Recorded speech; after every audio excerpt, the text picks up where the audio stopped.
presents a Destiny podcast, and I am not joined by Michael. However, I have two Destiny player clanmates of mine from Digital Days Gaming that, if you guys, I haven't streamed very much Destiny, but if you're in our Destiny Discord, which is separate from the DDG Discord on purpose, you would recognize these names. So I have Cordy, who's also known as Wyatt. Hello. And I have Willie, who is Willie Cale on PSN. Hello. Willie streams on YouTube Monday, Wednesday, Sunday? Monday, Wednesday, Thursday. Monday, Wednesday, Thursday. Willie Cale 44 at YouTube. Yeah, so you can YouTube. Go give him a follow and then just pop into a stream and like. Wyatt is 100% anti any kind of form of social media whatsoever. Yeah. Many of you that have maybe been listening to this show or previous shows for a long time will recognize Wyatt's voice. Wyatt and I have known each other for 5 years, 6 years. Yeah, I didn't do the math. Yeah, I mean DDG is like 3 years old, and we had met prior to that. Obviously, he did some stuff with PS Nation for us, with us, and I guess like this would be kind of cool. Like Willie, your story is interesting. Like, how did you find our Destiny group? Because you joined when it was PS Nation, right? I joined when it was PS Nation, so I actually had a buddy who played Destiny 1. I did not play Destiny 1. He played. Loser. I know. He played enough Destiny. He put in maybe 100 hours of Destiny 1. He was in a different clan. When Destiny 2 come around, it was the same clan. They were a lot of guys that played sports games mostly. So they got their 30 hours of Destiny in, and they bolted. So Brandon was a listener of PS Nation. He said, well, I've got this other podcast I listen to, and they play a lot of Destiny. The guy on there plays a lot of Destiny. So let's join them. I did. We both did. And then I got a little bit more involved in the Discord, and now I only play Destiny. I don't play video games anymore. I play Destiny 2. But I've met a lot of really cool people through the DDG Clan chat and our Discord, and it's fantastic. I've actually met two of them now. I've met Jay and Bobby J when I've been out about in the country. So I've actually met a couple guys that I play a lot of Destiny with. Yeah, Willie and I are only like 5 hours apart. We just haven't figured out how to make that work yet. I tried to get you down to the I know, sports game, I know. You didn't come. Angela doesn't let me do that kind of stuff by myself.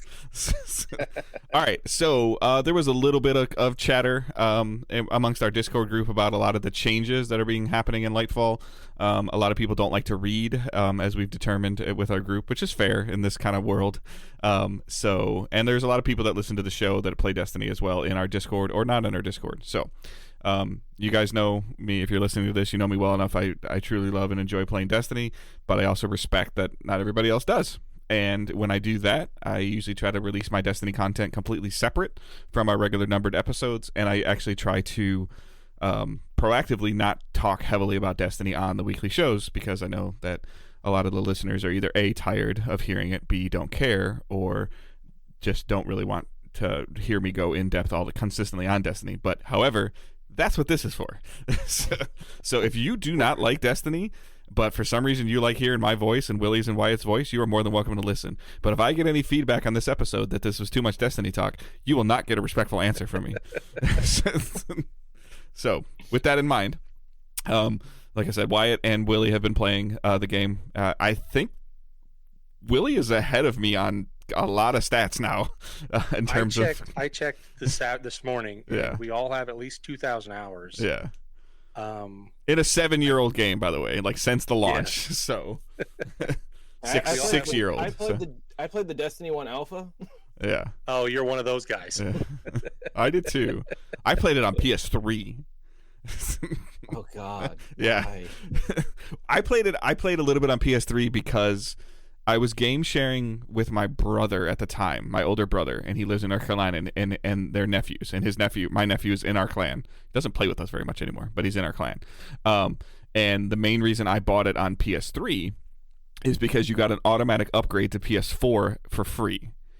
And they did not or would not be getting a PS4 in the immediate future. So they played on the PS3 version. Once I got access to the PS4 version, I just moved over to that. But technically, I bought D1 on the PS3.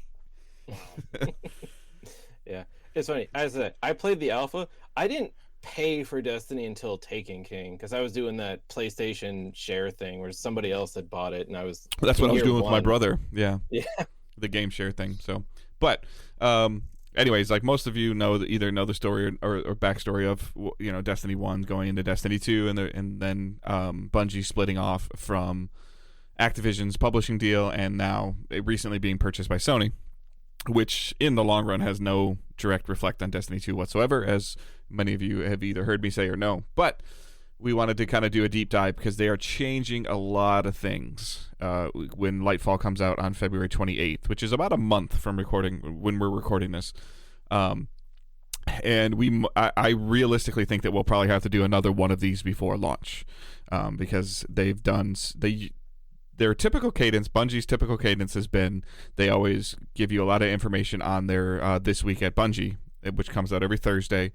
And it kind of goes over stuff. And lately, the last 2 weeks, I think, they've released a blog post article on Wednesday, like going into super, super deep details about stuff. And then they also release their TWAB, This Week at Bungie, the next day, kind of doing a too long didn't read version of that while linking it to the way too long don't read it version. And then kind of just doing a little bit of other things. So there is a lot of changes coming in the game, and we wanted to take some time to go over them and to give some of you, a hands-on player's perspective of an active player that consistently messes with build crafting and tweaking stuff and uses, like Dim actively uses loadouts, and to give you a little bit of understanding and perspective of what we may or may not be doing, what systems we may or may not be using, and what systems or what changes we are or aren't liking that are coming in the future. But because I'm going to put you on the spot, Wyatt, because I think you can do this probably better than either one of us. But can you give a 10,000 view synopsis of like kind of what's going on currently in Destiny and leading into Lightfall? Oh, story-wise? Yeah. I don't know. I check out of the story when it becomes. Yeah. So I mean, like, where... and I can do it, and then you guys can elaborate a little bit. But essentially, the events of Witch Queen, we beat up Savathun.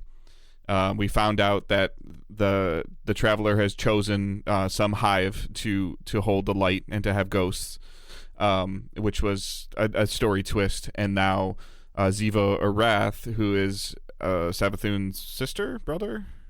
Sister is ticked off, and she's been lingering around for like the last couple of years in the lore and in the background, and she's kind of in the forefront now of coming to currently in the season we're in right now. Is she's coming after the war mine, the bunkers, right?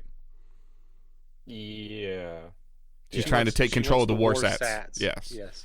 She's trying to take care of the war to control the war sats, which is Rasputin's weapon system. Well, it's also, I mean, that was definitely the lead-in for the season, but it's as they revealed. I mean, as we already know with Lightfall, it's like they've been shown hinting at like Zivaroth is also looking for some information on within the Warmind network, which is definitely totally not a lead into Lightfall at all. Yeah. So I mean, they've done this before. They're kind of like they're building the story into the next major story beat, which is going to be Lightfall. And we are going to a new destination. So it's a city on Neptune, correct? That's the way they're selling it. It's on Neptune, but I'm not sure how they're pulling it off. It's called Neomuna. There was something about, like, I don't remember if they mentioned explicitly Cloud City or some Cloud Striders or something. It's like, it definitely seems like it's going to be like a floating city. Yeah. I mean, to be fair, like the Dreadnought was always referred to as being Saturn, but we all know that Saturn's all gas. So you can never really go on Saturn. So they're using a real life planet as the basis for it, similar to how, like, in Witch Queen, like we were quote unquote on Mars, but on Savathun's throne world, which was above Mars. So apparently we're going to go to Neptune, and in one way or another a new location that has a very Blade Runner cyberpunk look to it. Would you guys agree? It's very neon. Yeah. It's like I would guess Tokyo in the year 3000 if you want to imagine anything like that. It's just very glass, neon, pastel colors, all kinds of stuff like that. Yeah. So I mean, go ahead. No, yeah, I was gonna say it's a lot of neon. I don't know if it's fully cyberpunk because I don't know that it's like too dystopian, but I mean, it's definitely got the neon. Yeah, so much neon.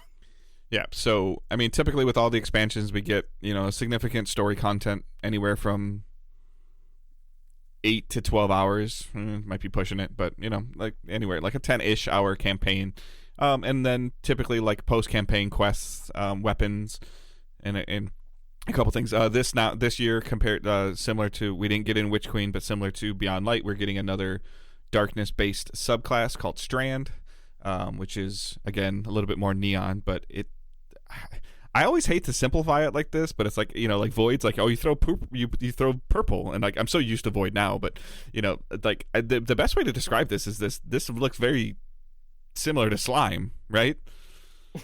It's very green. Yeah, like, in terms of if somebody doesn't understand, like when you try to explain to them what stasis was, it's ice, Yeah.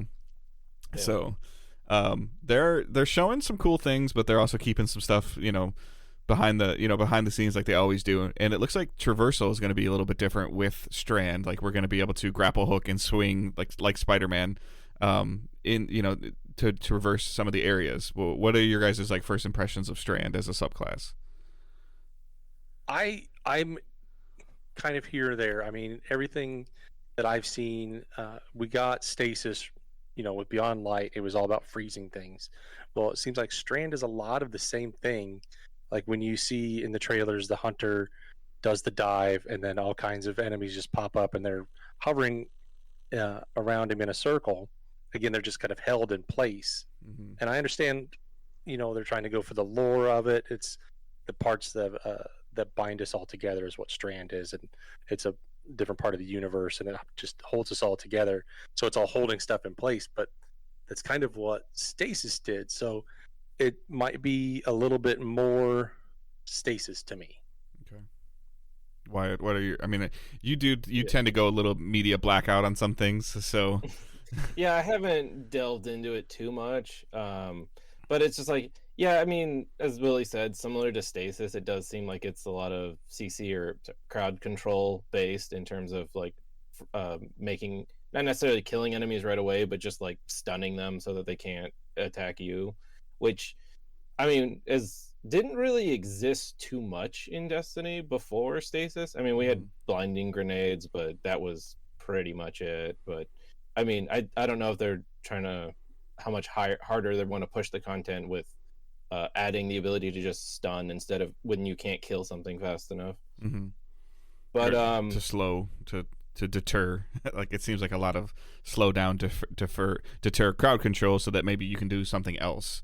That seems to be a lot of lately, a little bit of the direction they're going with whatever like the weapons are, or even some of the builds. It's like, okay, like I'm going to do something over here on the left, which is going to take care of the left side so that I can focus on something on the right.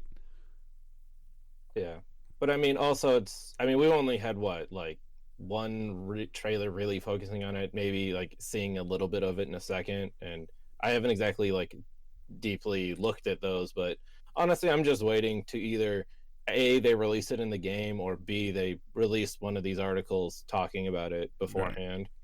Right. But do you want them to go into aspects and fragments before we get to see it? Like, do we want that? I mean, I'm back and forth on it. Part of me though is I'm actually, that was what I'm curious about, because I kind of petered off of Destiny a little bit when was it Beyond Light was coming out. Mm-hmm. So did they have an article talking about all the things you could do with stasis before it came out? I don't recall an article. So. They were naming like the supers like they have already. Like we knew like Behemoth and help me out. Behemoth is the Titan one, but Revenant and Shadebinder. Like we knew what the names for the stasis things were, but we didn't know like what kind of. I think we might have had a hint at like certain grenades, because we saw a lot of the throw the grenade at the wall and it shoots out the ice things that you can mantle off of, and you can use those for platforming. We saw a lot of that, but we didn't. I don't really think we knew that we would actually be like physically freezing things or slowing things and then shattering them. I don't think we really knew about that system. So I am curious because again, the Strand does kind of have a little bit of a kind of like a lasso system to it a little bit. I feel like where you can shoot something out, and like you guys said, like hold some things in place or pull some things together, in the form of like almost like a rope style. But I'd be really curious, like what the other mechanic with the strand is. Is it going to be like, because one thing about stasis is that when you slide into it, you can shatter it, and that shattering can, when you break the ice, it can explode and do damage. But I don't know if strand, like what the other thing for strand will be. I just had a mental picture of, how you got them hovering, and then there's these green strands. It's way too rated R, but like just tearing them apart. I know that's not going to happen in the game, but that's just the mental picture I had. But maybe that is something. Maybe the tearing apart is like an AoE effect. It does damage over time, something like that. Mm-hmm. Yeah, actually, something I just thought of was, when you mentioned lassoing, was that like currently, I think the vortex grenade on Void is the only one that really does this. Like it has like a pull-in effect when you initially throw it. It's just that I wonder if Strand could play more into that, into like more easily group enemies closer together, so someone could hit a lot of enemies with like a rocket launcher or something like that. I don't know. Or just to group them all together to throw a Nova Bomb to make a bunch of orbs for somebody else, to then have another super, like that. The whole building system in the team aspect of it. That's the part that I'm loving the most about where Destiny is right now. Whether it's like certain exotic weapons they're bringing to the table, and things, and how things are synergizing, as well as it used to be for a long time that it's like, okay, just going all the way back to Destiny 1, it was in, and Willie will understand this now because all these weapons are in Destiny 2, but there were very few pieces of content towards the end of Destiny 1 that were not solved with Fatebringer, Found Verdict, Gallahorn. And it was that Black Hammer.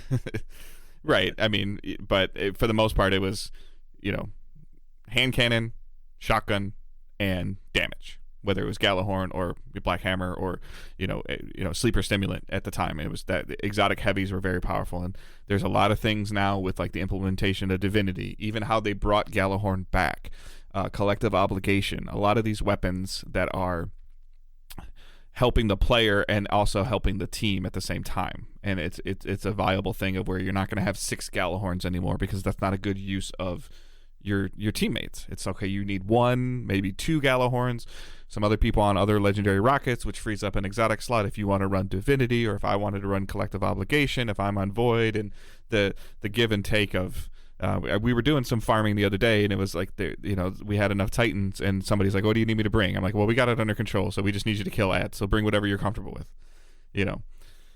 And like that aspect of it is very good, healthy right now for the game, I feel. Well, and I think that goes towards, their push towards inclusion. Like they're trying, we've all seen where the numbers are dropping, right? They're not dropping, they're not growing. Right. So what they need to grow is to become more inclusionary. Let's get these people let's maybe turn on Destiny 2 for 2-3 hours a week, and then let's see what they can do. And I think that's what they're doing with these mod changes, with the economy changes. They're trying to make it more casual friendly, which I know is a dirty word in the Destiny community. It can be. Yeah, you go ahead, Wyatt. So. Yeah, with the mod changes, making things simpler, combining some systems, but also, it's, as was talked about in like, how many was that, like in June? It was like when they went over a lot of the features of Lightfall. They're finally bringing like an in-game LFG to Destiny, which will help a lot for actually being able to just find a group for some of these things. And we know people in game now that don't use anything outside of Destiny. Destiny 2 is so unique it's the only video game I've played where I have as much going on outside of my PlayStation, either on my laptop, my iPad, something, as I do in game. I've always got Dim up. I've always got our Discord up, talking to people, or even the Destiny app looking for groups. It's so unique in that aspect to me. I've never played a video game like that. And to be able to put that in the game, in the box, so everybody goes one-stop shopping, for that can only help. Wyatt, you have a little bit more experience in games that are kind of going down the path that Destiny's trying to go down as an action MMO. action RPG, MMO, whatever, however you want to call it. Yeah. Are there other games that have outside access and outside resources similar to what Destiny does, with Destiny having its API, essentially their backdoor open to you to access their game outside of their game? I mean, I haven't played a wide breadth, but I mean, like the biggest things I've played was like Warframe. They have their own app for being able to manage some items and like see some things, but it's like Warframe, you don't really need to be moving items between characters, because it's like your inventory isn't like how it is in Destiny, right. So that's not as needed there. They do have I know they've added in Warframe, like you can you can have a mod loadout in Warframe, and you can like link that in the in-game chat in Warframe and be like, hey, here's what I use, and then like someone can click that link and like see all the mods and then like apply it to their character in game. I don't know if that exists. I mean, I know I've definitely gone to websites to look up builds for Warframe. I don't remember if there's any button to just click it, but it's relatively easy. Because a lot of people don't realize like Destiny has the ability now, like, and some of it's been over the course of like multiple years of little changes that they've made throughout the game. Like for a long time, like equipping different mods into your builds used to cost like a currency in the game, and they removed that currency. And when they removed that currency cost, it allowed the ease of swapping mods easier. So therefore, it allowed Destiny Item Manager, who's a third-party app website, that you can actually inventory management in the outside of the game, like Willie alluded to. And you can see somebody like doing something. There are plenty of YouTubers out there that have a channel and have a following because they make cool stuff. They make cool builds in the games, and you can click exactly what they have and apply it to your character, presuming that you have all the stuff. And one of the big changes they made this month was they just gave everybody all the mods, except for ones that you earn from the raid. You used to have to like try to wait for a vendor to sell your mod specifically and hope that you were on that day, or hope that you can get to your console that day, because it was only a 24-hour turnaround. And you had to just, previously these mods were earned through some of the seasonal activities, doing stuff over the last couple of years. And then as sandbox changes and buffs and nerfs happen throughout the game, all of a sudden you find out that elemental time dilation is super, super good, and you didn't play during that season, and you're at the mercy of waiting for Ada to sell the mod. Yeah. And they've removed that aspect from it. We found out, we'll jump into this build crafting link, why exactly they just gave everybody all the mods. I wonder, like, I guess my first question to both of you would be like, A, do you think that they knew they were doing this in Lightfall? And B, how far in advance do you think they knew they were doing it? Essentially, I'm asking, why did they only let us like get everything for 4 weeks, 5 weeks, versus doing this 6 months ago? I think to try and, for those that don't have all the mods, those that don't build craft, right, they can go to YouTube and say, how do I use this mod? How do I make a build that makes the entire screen blow up in purple? And because if they can do that, then they'll be able to do this new build crafting system, which is going to be tweaked from what we have, but they'll have at least a little bit of experience and some know-how in it. And I think it's really just to try and familiarize people with what they are able to do in game. But that requires them to be playing right now. Yeah, and a lot of them aren't right now. A lot of them are waiting for Lightfall. Right. I mean, I can kind of give you a little cynical take with that. They're not playing right now. Is like they released all the mods now to get people playing more. I agree. This is like, yes. Hey, here's all this now. Yes, I 100% agree. All right, so real quick, we're going to jump into some build crafting. I'm going to try not to read this whole thing, just because A, this is long, and B, there's other people that do a better job of it with me. But this was a blog post that Bungie released on January 18th called Build Crafting Evolved. I'll read like the intro part, and then we'll start kind of picking out the stuff that we think is important to us. Wyatt and Willie both primarily play on Warlock. Willie plays Hunter. I'd say Warlock and Hunter are very close, and Titan would be third. I am strictly Titan very rarely. I would say like 5% is the other two classes, and mostly it's just to get another drop on something. I don't really play them. I don't even think I have stasis unlocked on either one of them. And Wyatt uses his other non-warlock characters as storage. Yep. Need all the inventory space I can get. I peered into his vault last week, and I'm like, this is scary. Yeah. All right. So, but I have a quick question for Willie though. Have you only really started to play Hunter more though because of Gurfalcons? No, I really did like the when stasis come along, what stasis can do for a hunter. That's really what got me into it. I think the 3.0 stuff that come out this year, solar with the exotic arms, I can't think of it, that when you throw your knife, it causes an ignition, and then you get your knife right back. That's a lot of fun. I played Liar's Handshake in year 3 when it came out, and was doing 1-2 punch, and I was punching everything. I was playing a hunter pretending to be a Titan, punching everything, and that was a blast. And when that came back in Arc 3.0, that's really what got me back into it, because I'm making the entire screen explode in Arc, and it's fun. The main reason I don't play the other two is because, unlike Willie, I like to actually attempt to play other video games. I think kind of why it's in that same point as well. Is like I think we both would be fine on the other two classes, but we already play enough of the one class. So, and I also feel like, go ahead. A little bit of that, and a little bit of if I had to have armor sets for my other two classes, my vault space would just. Well, I think your vault may or may not get a little lighter in the next month. We'll see. So I think you have a problem holding square in general. So, okay, over the last few years, we've been expanding on build crafting options with Destiny 2. We want players to find fun and unique ways to embrace any given flavor of combat while expressing themselves through the power of their guardians. So first off, my first thing is I 100% think that they've accomplished that goal in the last 12 to 15 months. Agreed? Yeah, I'm having so much more fun with these new subclasses and everything. It's been a blast. The current in general, go ahead. In general, I agree.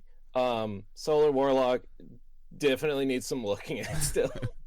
The current build crafting system relies heavily on mod library, like we just talked about, that has grown highly complex and at times confusing. So we are making some changes to improve it, as well as other aspects of how you build your dream killing monster machine. So consolidation is a major theme in the many changes you'll be seeing today. So the pre Nightfall system mod has been built piecemeal over the years and contains lots of redundancies. One of Wyatt's biggest problems. Loadout system. The loadout systems empowers Guardians to suit up for whatever task on the fly. So we're gonna get in-game loadouts, which we've never had. Division has this currently. Division 2 has this system currently. And you're saying that Wyatt, you're saying Warframe has a loadout light system, right? I mean, yeah. No, definitely. There are mini loadouts in Warframe, and you can do like a loadout is like, a Warframe and all your weapons, and then like within a Warframe you can have different mod sets saved so that you can easily have that one Warframe in different loadouts with different mod sets. So they're giving us a loadout system. We technically have a loadout system in Destiny now. It's just not in the game. Like you can't use it and interact with it in the game. You can turn it on or off with dim or little light or little, whatever these other third-party apps are. So they're going to give us up to 10 slots available to save multiple loadouts. I believe they've clarified this is 10 slots per character. Per character. Yeah. And I don't know, because I'm running 3 characters, I have at least 30 on my Warlock and on my Hunter, and I've got 15 on my Titan, so I'm going to run out of space. So I may not be using those as like my loadouts. I don't know. It depends on, and we can talk about this too, how is it going to work in game, in a destination, in a fight? It's not.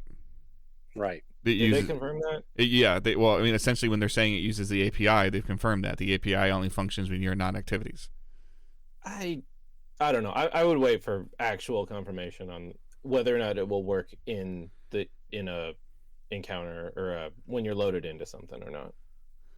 Just because they're the ones who control the API, so they can do some things. They have the ability to make it work in a social space.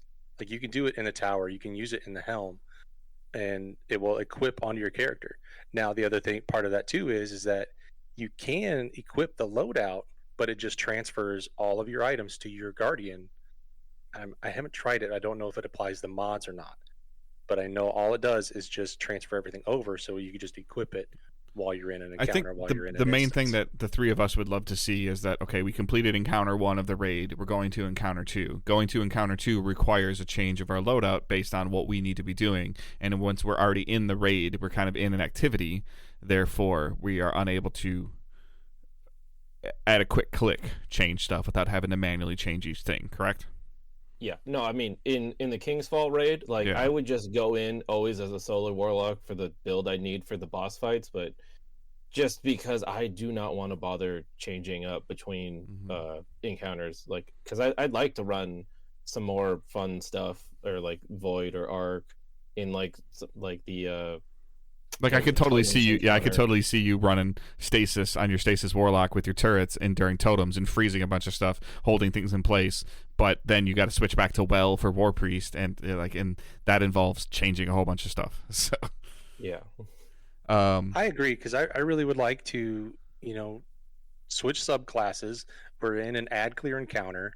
Oh, now we've got to do damage in the next encounter, and be able to switch subclasses to maximize our DPS. To max, because I like min-maxing. That's a lot of fun. It's efficient. The most I can get out of things, right? Yep. I like efficient because I don't have a lot of time really to play Destiny. Yeah. I want to be able to do things as quickly as possible. Yeah. So mod customization screen will make managing your mods easier with all of them in one place. Champion counters are being spread between artifact perks, subclass abilities, and more. So I do want to talk about that a little bit. But I essentially feel like the three of us, I don't think that this mod system is for this in-game loadout system is for players that have 2,000 hours in the game at all. This is for, to Willie's point, for the player that plays 3 hours every other week. I mean, it definitely helps them, but I'd say it's for us too. Because with that talk of consolidation, I mean, I don't know if we want to get into it right now or finish this, but I can get into it. I mean, so yeah, I mean, they're essentially giving you the ability to have in-game loadouts, but again, to Willie's point, we're gonna be in a world in 2 months that has 5 subclasses, so that essentially means we can have 2 build-outs, two loadouts per subclass. That's not a lot. It's really not a lot, and like I said, I've got 30 on my warlock without strand. Maybe. Yeah, without strand. Yeah. I had another 5, at least 5 loadouts for that. So, but yeah, they're showing some examples of a raid loadout, and then going into, I think the biggest thing for most people is going to be able to see all your mods on one screen. I think that'll be super helpful I can't tell on some of these pictures, but actually, no, I can tell. You're going to be able to equip and unequip these mods on one screen. Yeah. So that's huge. So because now sometimes I even feel okay, this is how I make an elemental well on my class item. Okay, this is what I do with the elemental well on my arms. This is how I get more on my helmet. I have to constantly keep checking myself. Do I have the synergy that I'm looking for? Did I miss something? Did I equip the wrong masterwork chest piece? So I think the big seeing this on one screen, I think this is super helpful. Yeah, it definitely seems like they're using the sort of how they have with the cosmetics being its separate screen where you can manage all of it in one place. And then it's I don't know if we mentioned it yet, but it's with the removal of the armor element. Now you don't have mods sectioned off by element. You can just see them all at once. So yeah, we can dive into that a little bit, and I'm going to let you talk about it, Wyatt, because it's your favorite thing in the game is elemental affinities, and so you need to explain it, and then why it sucks, and then what they're doing. Yeah, no, God. I mean, yeah, in the current system of Destiny 2, every armor piece has an element attached to it, and that element restricts meaning solar void, arc, stasis. Yes. And that element restricts what mods can go onto that piece of armor. they've made some changes, slight tweaks to it over the years. Like, I mean, it used to be you could change the element of the armor, but it was like prohibitively expensive because you had to just repay the entire cost of masterworking it again. They reduced that cost on a fully masterwork piece, which made it a little easier, but still you still needed multiple armor pieces of different elements because you had different builds that use mods that were of different elements. But they're finally deciding to remove those, thank God. And but it's with that they're also changing, I mean, the mod slots themselves on armor, and I don't know. It's gonna be interesting when we see where everything lays out, because some mods are moving to specific armor piece slots, or like specifically on the head or specifically on the chest, and it'll be interesting to see what you now can't put on the same build because you don't have enough just mod cost in general on one piece of equipment. Mm-hmm. So I mean, what a lot of like players are putting significant amount of time in, and what Willie was talking about is in terms of the restrictions of loadouts and stuff. Part of the reason why I think Willie has 30 loadouts is because of elemental affinities, and what that means is that if you really, let's say you really like Starfire Protocol chess piece on a warlock, and it's a solar build, but you would need to have, if you were somebody that ran that a lot and you were trying to do different builds based on what you weren't doing, you in a perfect world you'd have a solar chess piece, solar Starfire Protocol, Arc 1, Void 1, Stasis 1, and hopefully RNG's blessed you enough that those have good enough statistics of the stats that you're focused on. So that's 4 pieces of armor for that one particular exotic. That doesn't include if you put a different exotic on, let's say arms instead of a chest, then you need a chest piece that offsets your stat distribution that you just lost from taking Starfire Protocol off, as well as that chest piece in 4 different elements also, and good stats. So, like, that's where a lot of the bloat is coming from. That's exactly where all of this gets thrown out into the weeds. So you go into the weeds, and I've got 400 pieces of armor in my vault for that alone. Right. So this piece is arc that's high recovery. This piece is arc that's high resilience. This piece is arc that's high strength. And it's his highest strength one that I've gotten. And some of us are, there's obviously more. As the sandbox changes and evolves, there's more stats that are more important and ones that are less important, and as the game has changed and done things. But there was always this aspect of inventory management, and like Wyatt jokes all the time when he gets done with an encounter, okay guys, that's a 25-minute encounter, thanks, all right, I gotta play with my inventory for the next 3 hours to do another 25-minute encounter. Gotta run to the postmaster. Not untrue. Yeah. So the removal of elemental affinity means that the players can essentially strictly focus just on the stat distribution, right? Would you guys agree? Use. Yeah, it's ease of use, because you don't have we've talked while we were in game. We've talked. I can actually optimize my armor now to where I'm always going to be 100 resilience, 100 discipline, but now maybe I can get up to 50 recovery. Maybe I can get up to 80 recovery. Mm-hmm. I'm not blessed enough to have like triple hundreds like some guys that play all the time do, but to be able to do that with every build instead of like picking and choosing where I can do that will be nice. You ran some analysis last week on it when you were waiting for the snow to fall or whatever, that you have, I don't remember the exact number that you had, but like you have 30 builds that have mix and matching of 350 pieces of armor, and if you removed the affinity, I think it got rid of like 150 pieces of your armor, right? Something exactly. Like that. Yeah. Like, Wyatt, if you had to guess, like, how many helmets are you going to be able to delete because you don't have to worry about affinity right now, starting next month? That's actually not where I have too many. Well, I don't know. It's weird for me. Chest piece, class items, like take your pick. Like what's the armor slot that you have the most in your vault right now? If you had to guess. Arms. Okay. I know it's arms. How many arms can you delete when affinity is gone? But that's the thing. I actually haven't been as limited by affinity. Okay. I've been limited by making sure I have exotics with good rolls. Mm-hmm. So for me, I guess that's the biggest thing. Like, that's the biggest thing, though, is like, as a Titan main right now, Heart of Inmost Light. Like, there's not really a reason for me to take Heart of Inmost Light off. However, I have 3 or 4 decently rolled Heart of Inmost Lights. Now, I can pick one that is the best roll that I want and get rid of the other 3 or 4 that I have, and not have to worry because of the removal of elemental affinity, right? Yeah. Well, I mean, yeah. Or I can keep my high resilience roll 1 and then keep my high recovery roll 1 depending on what I want to do. Yeah. But you can focus on 4 pieces of armor. 4 good. You can really start farming for 4 good legendary pieces of armor.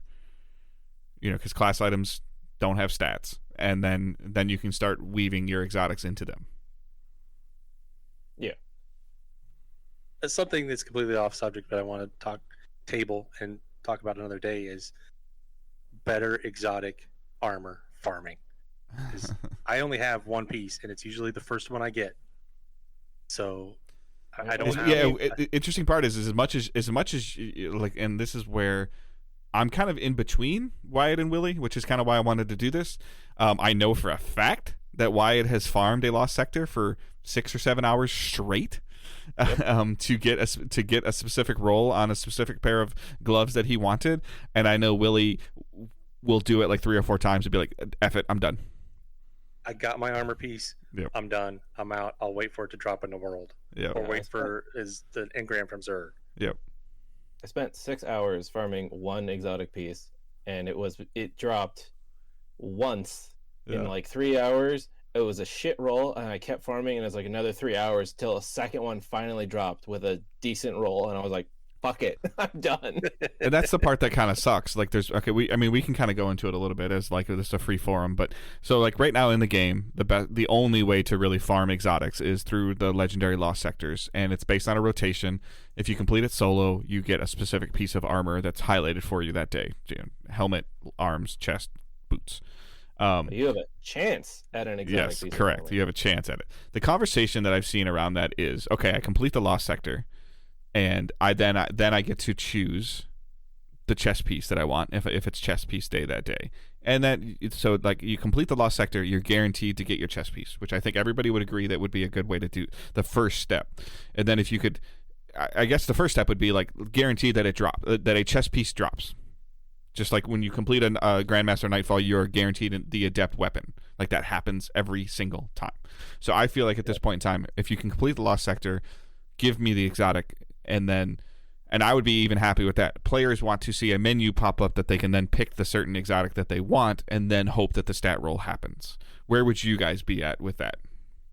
Well, a couple of things. One, I don't mind it necessarily being a chance that the exotic drops on legendary. And then it's like you get a guaranteed one if you do the master lost sector, because they do at least have that. And it's like I can kind of at least see that. But it's actually interesting because I just thought of this with the economy changes they talked about. Focus on system. Yeah, the the Grandmaster now is also going to give you an additional currency that you can get after a few runs. You'll have enough to focus an adept weapon. Yes. So like, after a few runs of a lost sector, it's like, give us some of that currency, and like, you get enough of that and you can buy a glass needle, so you can re-roll stats on an exotic. By the way, Willie, that's a D1 reference. A what? Yeah.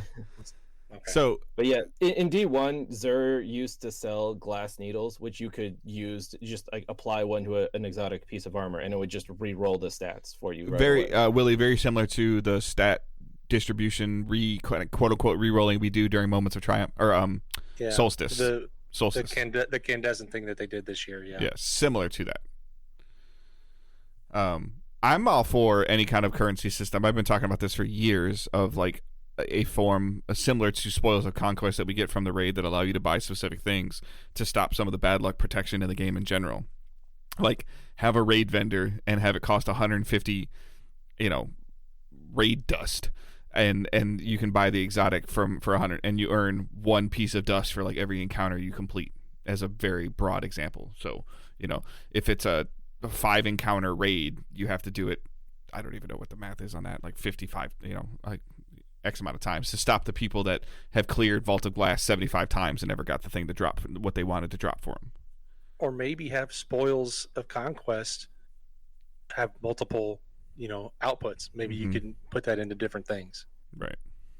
Some kind of form of bad luck protection, or at least to where you feel like you're earning something. Again, just as a relation to like the other night, we were farming a Deepstone Crypt boss, and Shino was with us, and I think I got like 6 or 7 red border items that I was looking for. I think Wyatt finished one, like he got the 5 patterns he was looking for, and Shino got like 2 red borders out of like 12 runs.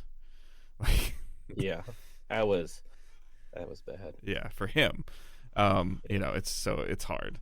So yeah, like the mod system changes, seeing stuff on one screen. I think this is a big win for the game in general. I agree with you, Wyatt. Like getting rid of the affinities is a big deal, but the true unknown is the cost measures in here, where like certain things are going to cost less, but other things are going to cost more. So is everything going to be able to fit like kind of like how each player really wants it to fit?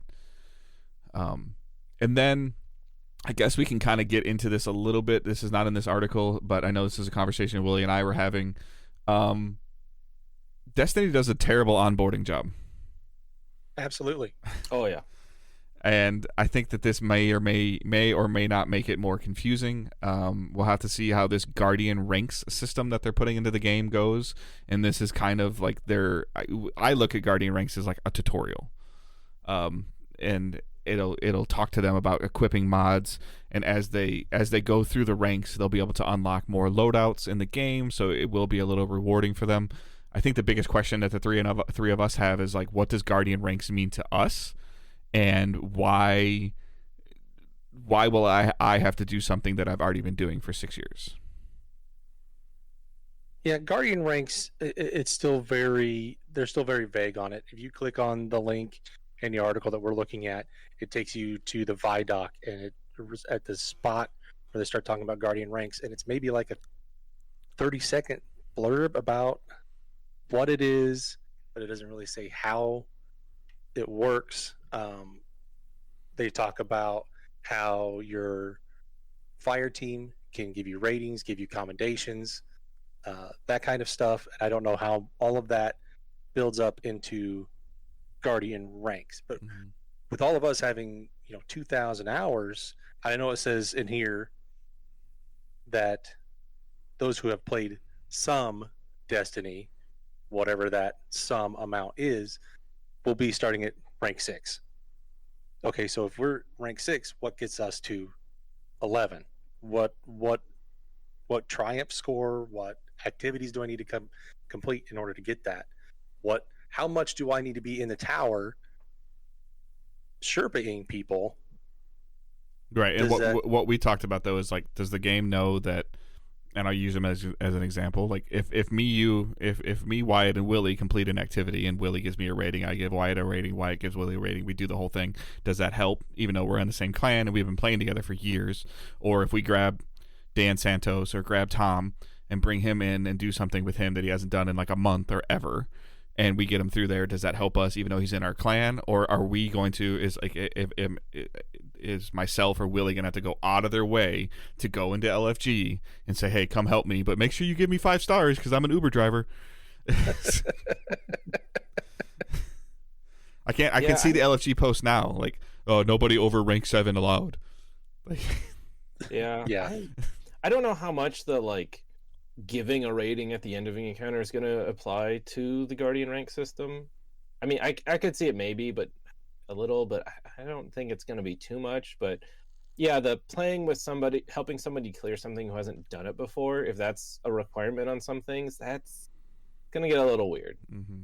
Well, and it said in the Vidoc, again, they're talking about how experienced Guardians will be asked to go above and beyond for the leadership, or the younger Guardians, the blueberries, are going to come at you and say, help me with this, help me with that. I'm like, okay, so how much am I, if I've got a rank 9 above my head in the tower, am I going to get fire team invites from people who just haven't played the game as much? And how much are you going to be willing to do that? Like, I mean, like I'm guilty of it as the next person. There are some times that I see, Willie post a raid, or somebody's like, hey, I haven't done this before, I want to do this. And it's like, okay, this is going to be a teaching raid. I'm like, I don't have the patience for that this week. I'm out. Like, and being, a husband, a father, and trying to play this game as a hobby, and trying to help people as much as I can, there are nights where, after working an 8-hour day and being a father for the next 4 and a husband for the next 4, I come downstairs and I just want to punch a cursed thrall in the face. That's all I want to do. I don't want to help you through this raid. I don't want to teach you this or that.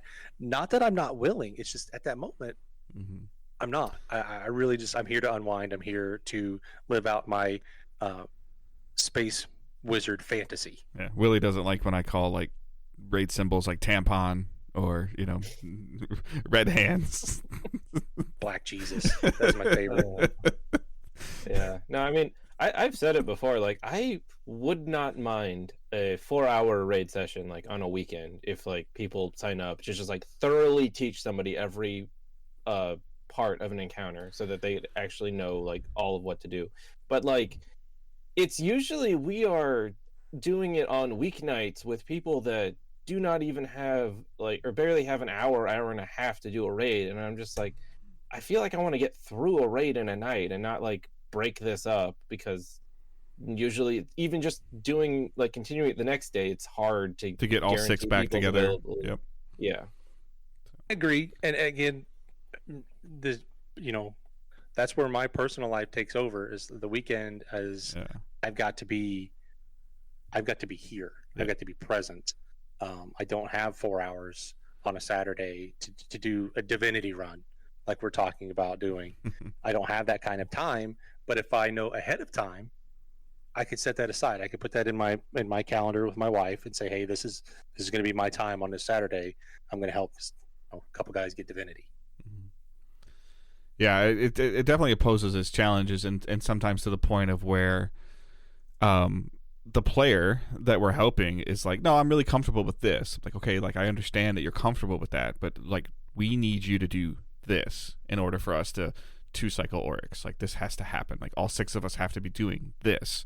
Yeah, but you guys will laugh, but I really like running my Outbreak Perfected and SMG, and they want to run 2 primary ammo weapons, and I'm like, you're completely removing an ammo economy. Yeah, but like, this is really good. Like, yes, I don't dispute that Outbreak Perfect is a great gun, but for what we're gonna do right now, it's not going to help you.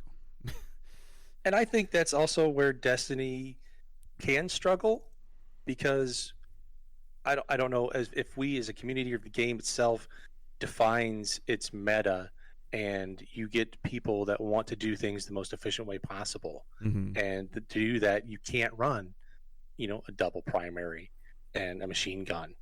Like, you're not going to be able to make it easier for the other 5 people in your group to get this encounter done, to get this raid done, to get this Nightfall done with that kind of loadout. Now, I don't know if that's on us, if that's on Bungie, where that's at.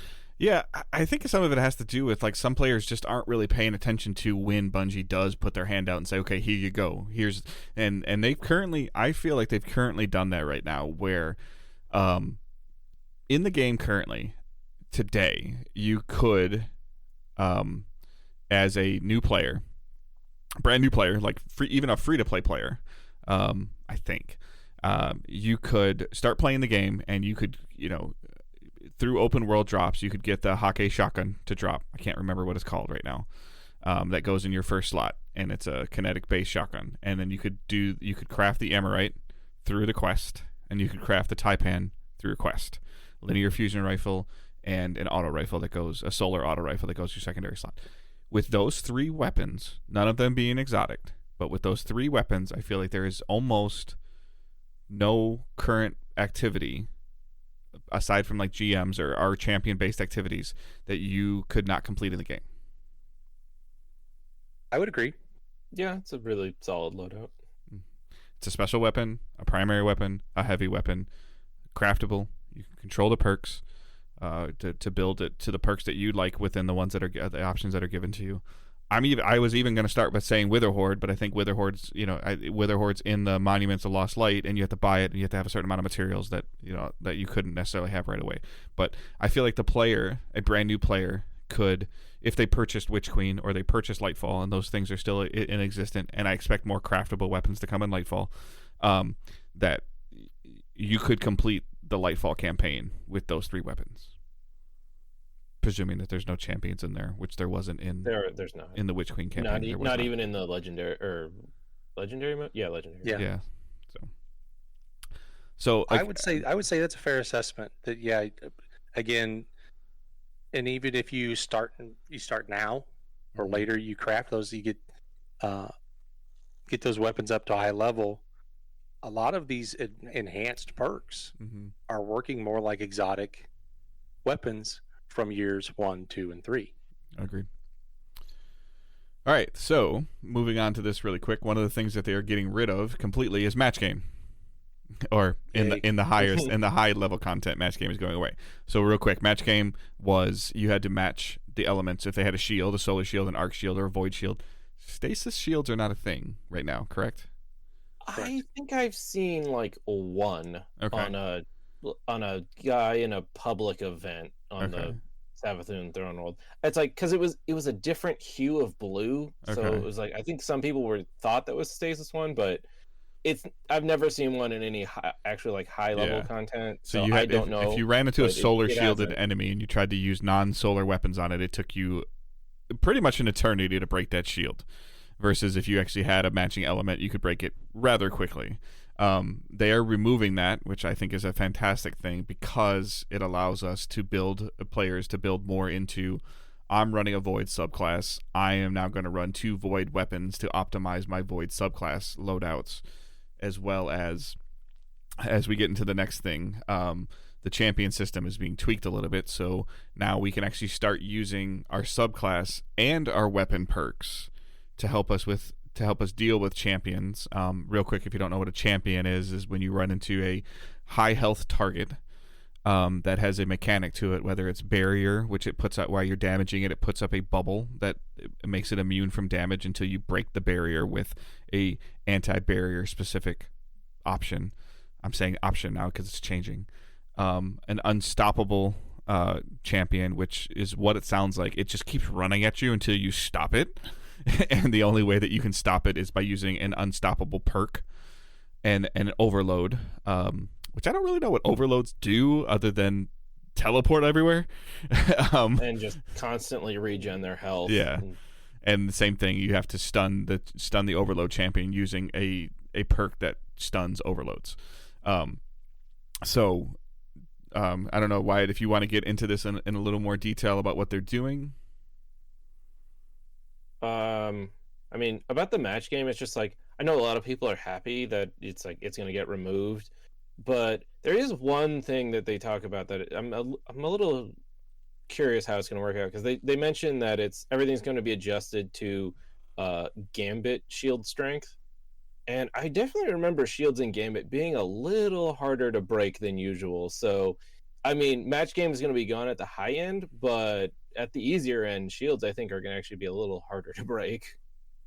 Okay. Adaptive munitions is going to be probably a good perk for that, because you in Gambit, the envoys, if you're not matching those shields, it does take a little bit longer to get those shields down. Yeah. So I mean, I'm a little curious. For those of you that maybe don't know, adaptive munitions has the ability to do damage to shields of a non-matching element. Well, the way adaptive works was if you shoot a target that doesn't match the energy type of your weapon, you gain bonus damage on that weapon towards that shield, and the longer you hit it, the more that damage bonus ramps up to, I think, 400-500% extra damage. But it's it goes away the second the shield breaks. So. Correct. So it allows you to break that shield that you would have a hard time, would almost be impossible to break. Yes. But so, well, I need to play it. It's I don't know how it'll feel, but it's definitely interesting, because the last season or 2, I think, maybe even 3, I don't remember how far this goes, but they've definitely been trying to really make people go for monochromatic builds where you spec into an element and that is all the damage you are doing. So I mean, and again, how do you feel about that? I haven't necessarily liked it as much in the current sandbox with match games still existing and that, but I mean, with all these changes coming, I could be all right with it. I mean, again, I need to see Lightfall before I fully render a verdict. Because I know as you who plays a lot of Solar Warlock, I think that you're to the point where like I'm tired of using Callus Mini Tool or Amorite because it's Solar. You know, like it gets to the point of where there is a little bit of redundancy to that. However, the unfortunate part is that you are significantly rewarded for getting Solar weapon kills.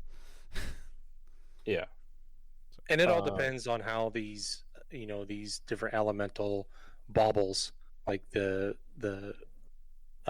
ionic traces, the shards, what they're going to have for Solar and for Void, how those get generated. Is it comes from a mod? Does it come from a weapon? Does it come from, like you do now, your harmonic cipher or whatever that's on your so they're switching some elemental armaments. They're switching elemental wells a little bit up to where you're going to get ionic traces for Arc, Fire Spite for Solar, Void Breaches for Void, Stasis Shards are already currently in the game, are going to be used more for Stasis, and Strand will have its own thing. So and then that little bit of that change kind of ties into what is happening with the champions a little bit as well.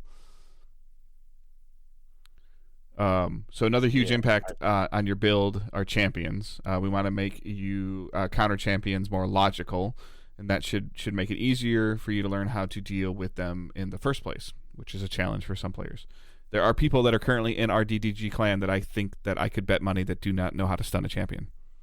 Yeah, that is something that Guardian rank better solve in their onboarding, because there is no tutorial in game to talk about those. So while you'll still have a selection of champion mods on your artifact perked available to you based on your current weapon selection, we are also adding some anti-champion options to your subclass to complement your weapons. So I think this is where this is a little bit of Wyatt's wheelhouse. I'll let him go here. So let's see but yeah, so you don't have to read it, but essentially they're taking where you're able to stun a champion inside of your subclass. Like currently on the artifact, like you could run a Void Grenade, and a Void Grenade has the potential to stun an Overload champion, but those are seasonally specific, and now these are going to be baked into your subclasses, and you're going to be able to stun barrier champions, Overload champions, and unstoppable champions with specific things inside of your subclass: Solar, Arc, Void, Stasis, Strand. I mean, it's nice to see the expansion of like all of the debuffs that you can apply. I mean, it's like, with the 3.0 reworks for the main three classes, they've added a lot of talked about like verbs, and so some of them are buffs, and some of them are that you apply to yourself or your teammates, and others are debuffs that you can apply to enemies. And it's nice to see them expanding the debuff system, where those debuffs can also now be just intrinsically anti-champion, and so you can not have to rely purely on the weapons that are the anti-champion of the season, and you can just run whatever weapons you want, just as long as you've got your build set up. Yeah, so currently in game, the only way you can stun a champion is with a specific weapon or a grenade or melee, correct? Correct. Yes. And those come with artifact unlocks. And some of them are deep in the artifact. Right. So and what I like about this is that you can be level 1 in your artifact and you can still stun champions. It just means we're going to see champions sooner. Or again, something far down the line, we're talking about power removal, power cap removal. You can jump into master content day one instead of having to wait until you're leveled up enough to jump into grandmaster content. Oh, that could I just had a thought, because I think one of the reasons like grandmaster content was like the level blocked was one argument people have made was that it's like, oh well, you need to be able to have proved you've done enough to like play the game and know how to do a grandmaster, so that you can't just jump in right away. Yeah, you need to prove your commitment before we give you these materials easily. Yeah. I mean, and there are definitely some negatives to that. Yeah. But Guardian rank is an account-based thing that won't reset, and it's like, if they lock Grandmaster to a high enough Guardian rank, then it's like, oh, you've proved you can do like a raid on normal. Well, now we'll let you do a Grandmaster because you've done something at a higher level than just running a base strike. Yeah. So do you see them granting Grandmaster Nightfall access to Guardian ranks 9 or higher on week 2 of the season?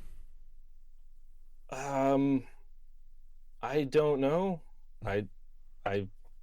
Because there's still a system of like, do the strikes or do the nightfalls one time in the week, and then once the nightfalls are reset, that's when they do Grandmaster. Actually, no, because you can bypass it if you have the Conqueror title and you're going for Gilded. So maybe they will just let you do it from week 1. But you see it attached to a Guardian rank? I mean, yeah, because that's one way to prove. It's like, okay, I've proved I can do higher level content, and that's just on my account now. Like, your Guardian rank doesn't reset, so there's no need to use power level to try to, like, as a stand-in for that, and then because that does reset. Can you see them turning? Can you see them turning on matchmaking based on Guardian rank? Maybe in the future. I really don't know that they're going to do that right away, because they've talked about this LFG coming this year, not with Lightfall, but with this year. So maybe that's something they're thinking about down the line. Okay. Yeah, the LFG system would probably be better for like Grandmaster content, because content where your loadout locks and you need to coordinate with your teammates of who's running what, that I don't ever see you able to just like queue into something with randoms, because locking your loadout is weird. But I mean, that's where an LFG system comes in, because you can like post an LFG. It's like, hey, I want to run this, and type in some stuff. It's like, hey, here's what I'm looking for. Depending on how feature rich it is, you could lock it to not have anybody of a certain Guardian rank. Right. I mean, again, it depends on how many features they add. But then it's like, you join the LFG, and then you're just sitting in orbit, and then you have time to coordinate who has what before you go into the activity. So, the whole gist of this conversation was the concern always is, we've all experienced it where we've done, a Nightfall on Heroic with champions, with matchmaking, and, we're flying in and we inspect them and they have no champion mods at all. So that Blueberry has no ability to stun a champion, which therefore means they have no realistic way to really be able to help you.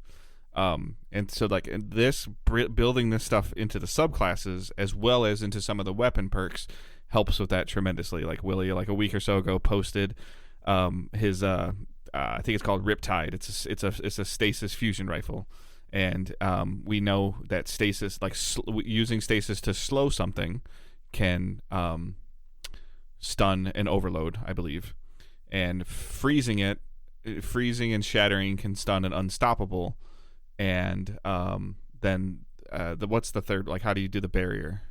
With barriers, the stasis itself, right? Freeze them and it won't pull the barrier up. So that right there is Swiss Army knife for champions. With one weapon, which we've never really had before. Yep. As well as something too, like we all know, like blinding grenade launchers are very good. Blinding will stun unstoppables.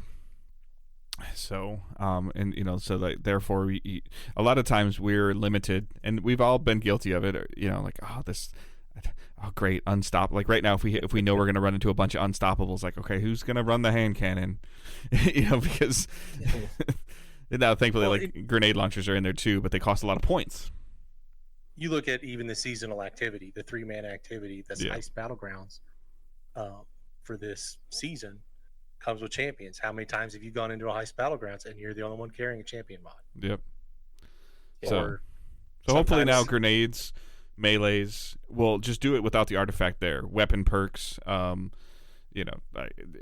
there's a whole bunch of stuff that's really good that they're doing. Now that I'll play a little bit of devil's advocate here, because I was kind of hoping they were going to do something different than champions, and now what this tells me is that champions ain't going anywhere for a long time.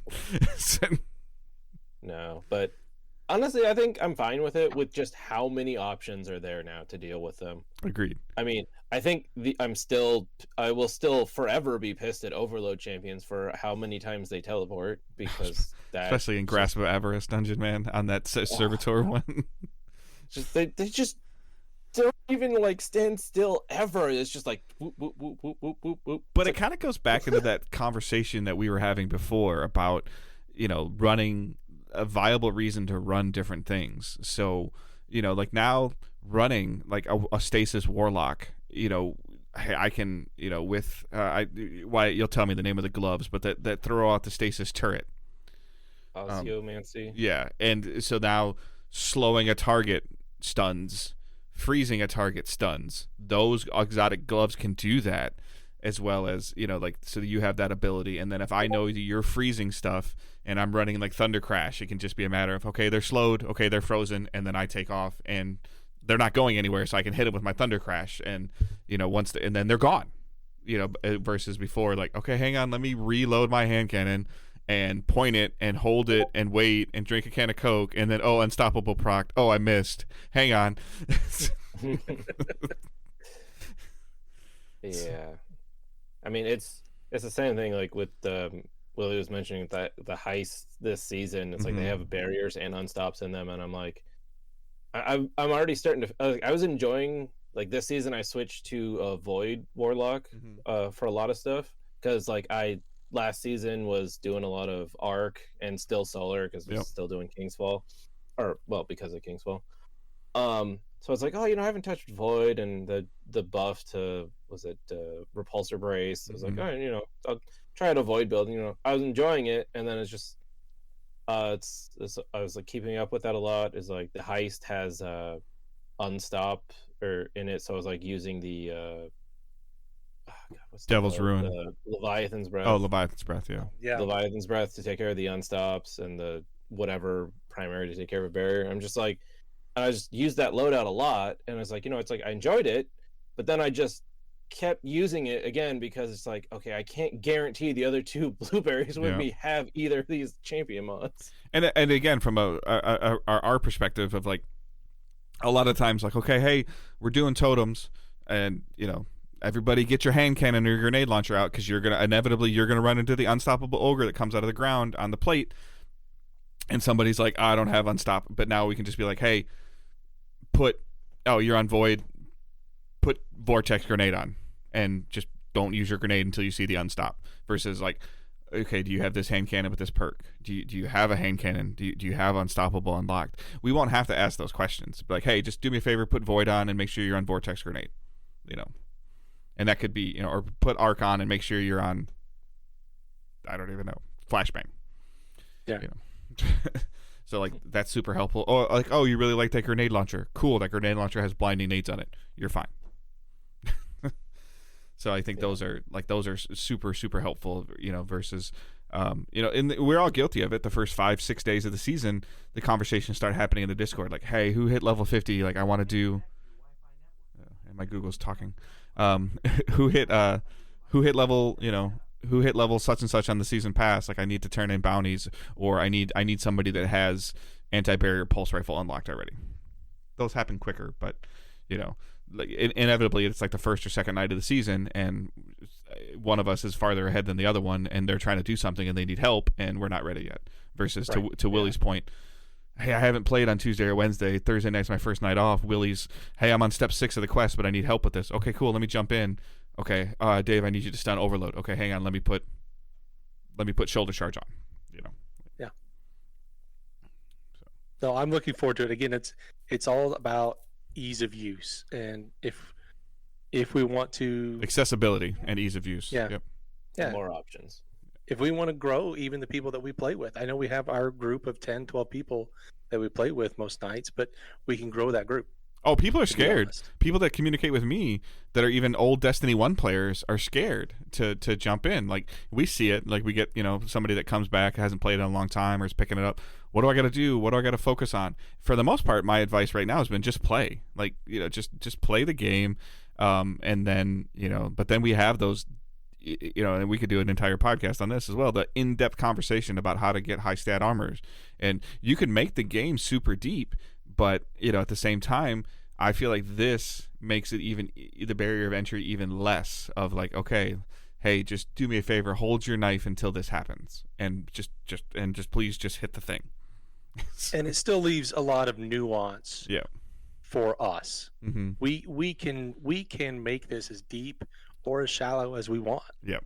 That's one of the coolest things about Destiny, and we've all done it. Wyatt's done it, Willie's done it, I've done it. We're in an activity and somebody inevitably messes up, and with our builds now, like there's been a couple times where we've had to clutch or carry like quickly, like I think Aggie said it the other day. Oh, like Dave did his God mode thing again, and we're fine. And it was just okay. I gotta throw down my barricade, throw my grenade to seal off this area, and then get to the other end of the map as fast as I can, so that we don't die or whatever. And hopefully now, inevitably, it was hard until this season or last season. Like if you ran into a champion, you had to rely on somebody else because you maybe only had overload and barrier. You didn't have unstop on, and now they're like. I could probably, with these changes, any of us could probably stun all three champions very easily, very easily multiple times. Like we could an unstoppable on our left. Okay, throw the grenade over there. Switch to Leviathan's breast on the right. Stun both of them. Pop a super in the middle and take care of that. And we haven't really been able to do that before. Does this mean more champions? I don't think it means more champs. Like, are we getting a higher volume?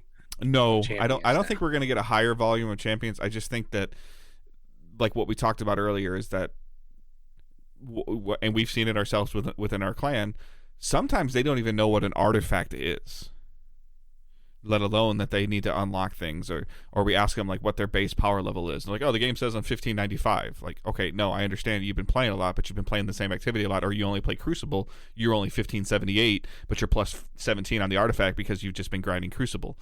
Like, and they don't know that they need to go in and unlock Unstoppable Grenade Launcher that costs 7 points. Right. Yeah. It is. I don't think. Yeah, more champions overall is not what they're gonna do, but I am curious if they're gonna add a few more champions to the new raid than have been in the past few. Do you think that? But the other part that just jumped in my head too is that, do you think that we're gonna see that the champion style mechanic, as an example, like on a red bar? I would hope not. Yeah, I don't know about that. Or on a, instead of like, I mean, like I know we get champions now, but just on a major, or like on the wizard that's floating. Like a red bar wizard that's unstoppable, mm-hmm. or overload. I hope not. Yeah, that I think that's going to be too far if they do. Yeah, I agree, but I was just more like, I don't think that they can. I'm with Willie though. I don't want to walk into a room and during a Nightfall and look at 6 champs. Like, I don't want that. Yeah. Well, I mean, the other thing too about the champion system is that it's like the Unstoppable has like 70% damage reduction until you break them, and then the barrier and the overload regen their health unless you stun them. Mm-hmm. But it's like, if you do champion system on lower tier enemies with lower amounts of health, then the champion system doesn't even work, because you could potentially just kill them before they do any of their champion abilities. No, I understand. I just didn't know if that was just going to be like a mechanic that was introduced as a way to maybe introduce a player to a champion. Like, I don't know. That would have to revamp the new light campaign, and I don't think they're planning on doing that. I think they kind of are with the Guardian ranks a little bit. So, yeah, I hope I could see them adding like one step for getting one of the like early Guardian ranks is like stun enough champions of each type or something to show that you know how to do that. But or I think we might. I guess to your point, Willie, I think we might see them in more regular lost sectors. We might see one in a regular lost sector versus now they really only show up in Legends and Masters, or in a patrol zone. Yeah, possibly. But I think if they do it in a lost sector, they can like specifically send you there in a quest, like go to K1 logistics on your quest and complete this lost sector, and stun the champion and complete the lost sector. Mm-hmm. So, all right, so we're gonna switch over to their economy updates, and one of the biggest changes is that they are completely getting rid of umbral engrams. So umbral engrams were a way that was a currency that you earned in the game that you then exchanged it for a random rolled piece of gear. You could reduce that randomness by specifically focusing something in general. I think if I had to guess, I haven't talked to Wyatt about this since this came out. And along with some of the changes they're doing with the shaders and with Ada, with an NPC Ada 1 selling shaders, is they are kind of removing one of what I thought was one of Wyatt's higher problems with the game, is a little bit of FOMO. And they're kind of reducing some of that FOMO by allowing a lot of this legacy focusing, and Ada's selling a ton of shaders now. A ton. Yeah. So I recognize some of these names from year 2. Yeah. So how do you feel about the removal of umbral engrams? And then let's see if it's even in here. They didn't really talk about seasonal focusing or legacy focusing in here, did they? I mean, they talk about legacy focusing, but the removal of umbral engrams just seems weird to me, because it feels like unless they're changing the focusing system at all, well, they're not changing. They didn't go into that. Well, they did. Like, they did a little bit. Umbral engrams, I mean, for seasonal focusing, umbral engrams have been used to at each of the season vendors is like, hey, focus this into a weapon from that season or armor. But now they're just making them season specific engrams, so now you'll need that specific season engram to focus at that season vendor. I agree with you that that's concerning. Like, I don't like that. More convoluted. Well, so have you interacted with Shaq's focusing system or Drifter's focusing system? Not really. Okay. I mean, I know with Shaq's system, I mean, Drifter doesn't do what Shaq's does. I assume you're referring to where Shaq's holds the engrams so they don't go to your inventory. Right. So Shaq's is different than Drifter. So did not think about that, but it's like, yeah, if they're going to make the vendor hold the engram, so it doesn't right, which I think is what they're going to do. That I can kind of be fine with. But what I'm afraid of, though, is like currently right now, like if I wanted to focus the stuff for the Wars or Season of the Seraph for the Icolas weapons and stuff, I could go if I wanted to and run strikes or play trials and get an umbral engram to drop post reward drop, strikes, crucible, raids, whatever. I could do whatever I wanted, and like I had umbral engrams. I could then take those umbral engrams and do whatever I wanted with them. Take them to the Exo, take them to the to Eris or the star chart or the war table. I could do whatever I wanted with them, which I think is good. But now it sounds like the only way that you're going to earn seasonal engrams, if I had to guess, is going to be from doing the seasonal activity, which some of the seasonal activities haven't been very fun, that I want to sit there and grind them when I'm going after a hope for a red border weapon that I want to craft, or 5 of them, let alone. So I think that it's going to function like that, and I've been like circling back to talking about that Riptide Stasis fusion rifle that Willie was talking about. As I earn Crucible engrams now, that's really the only thing that I'm focusing on right now, because the rest of the weapon pool I don't really care about. So that's fine, because I can earn Crucible stuff by playing Crucible, but I'm not a huge fan of Heist Battlegrounds in general currently right now, and if I had to continuously play that particular seasonal activity to earn those seasonal engrams, that's a little concerning. If they made, and they're not going to, because they are very stingy with rewards, but if they made the rewards more available, like if I'm going to spend 15 minutes in a Heist Battleground doing something, I should get more than I should get the 30 umbral energy, higher reputation gains, and a higher reputation gain. I should be able to get to do one weapon, because that's what it costs right now, is 30 umbral energy, an umbral engram, some glimmer, whatever. I should be able to do that one weapon. But as it is, you run a Heist Battlegrounds, you get a third of that. Mm-hmm. You get 10 energy to put towards whatever focusing. Mm-hmm. If they up that or reduce the cost, which we've seen the cost in the article here, but if they up those rewards, yeah. But if I'm going to run the seasonal activity and only get a third of the way to the thing I want, that's going to discourage me. Mm-hmm. So go ahead, Wyatt. I'm sorry. I mean, I don't know. I mean, I don't necessarily need it to be one run, one weapon. Like 3 is a little much, but it's like 1 to 2 I'm fine with, because it's like, you get a drop at the end of it, and then you get currency towards focusing a specific thing that you are really hunting for. So, I mean, that's why it's like I don't know if I need it to be 1-to-1, but yeah, 1-to-3, especially for heist. I also feel like dismantling a seasonal item should reward seasonal reputation, like similar how we get Banshee reputation for dismantling a weapon or a piece of armor.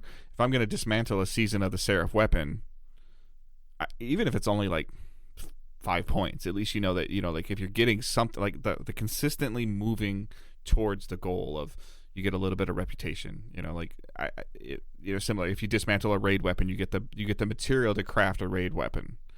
I feel like that I would love to see like reputation earned for whatever like next season's going to cost. If you dismantle a season of the Lightfall gun, you get season of the Lightfall reputation with that vendor. I could get behind that, because like I say, running to your point then, Willie, I got lucky, I got 3 drops from my one activity. Okay, if I dismantle all 3 of those, that's 15 reputation points.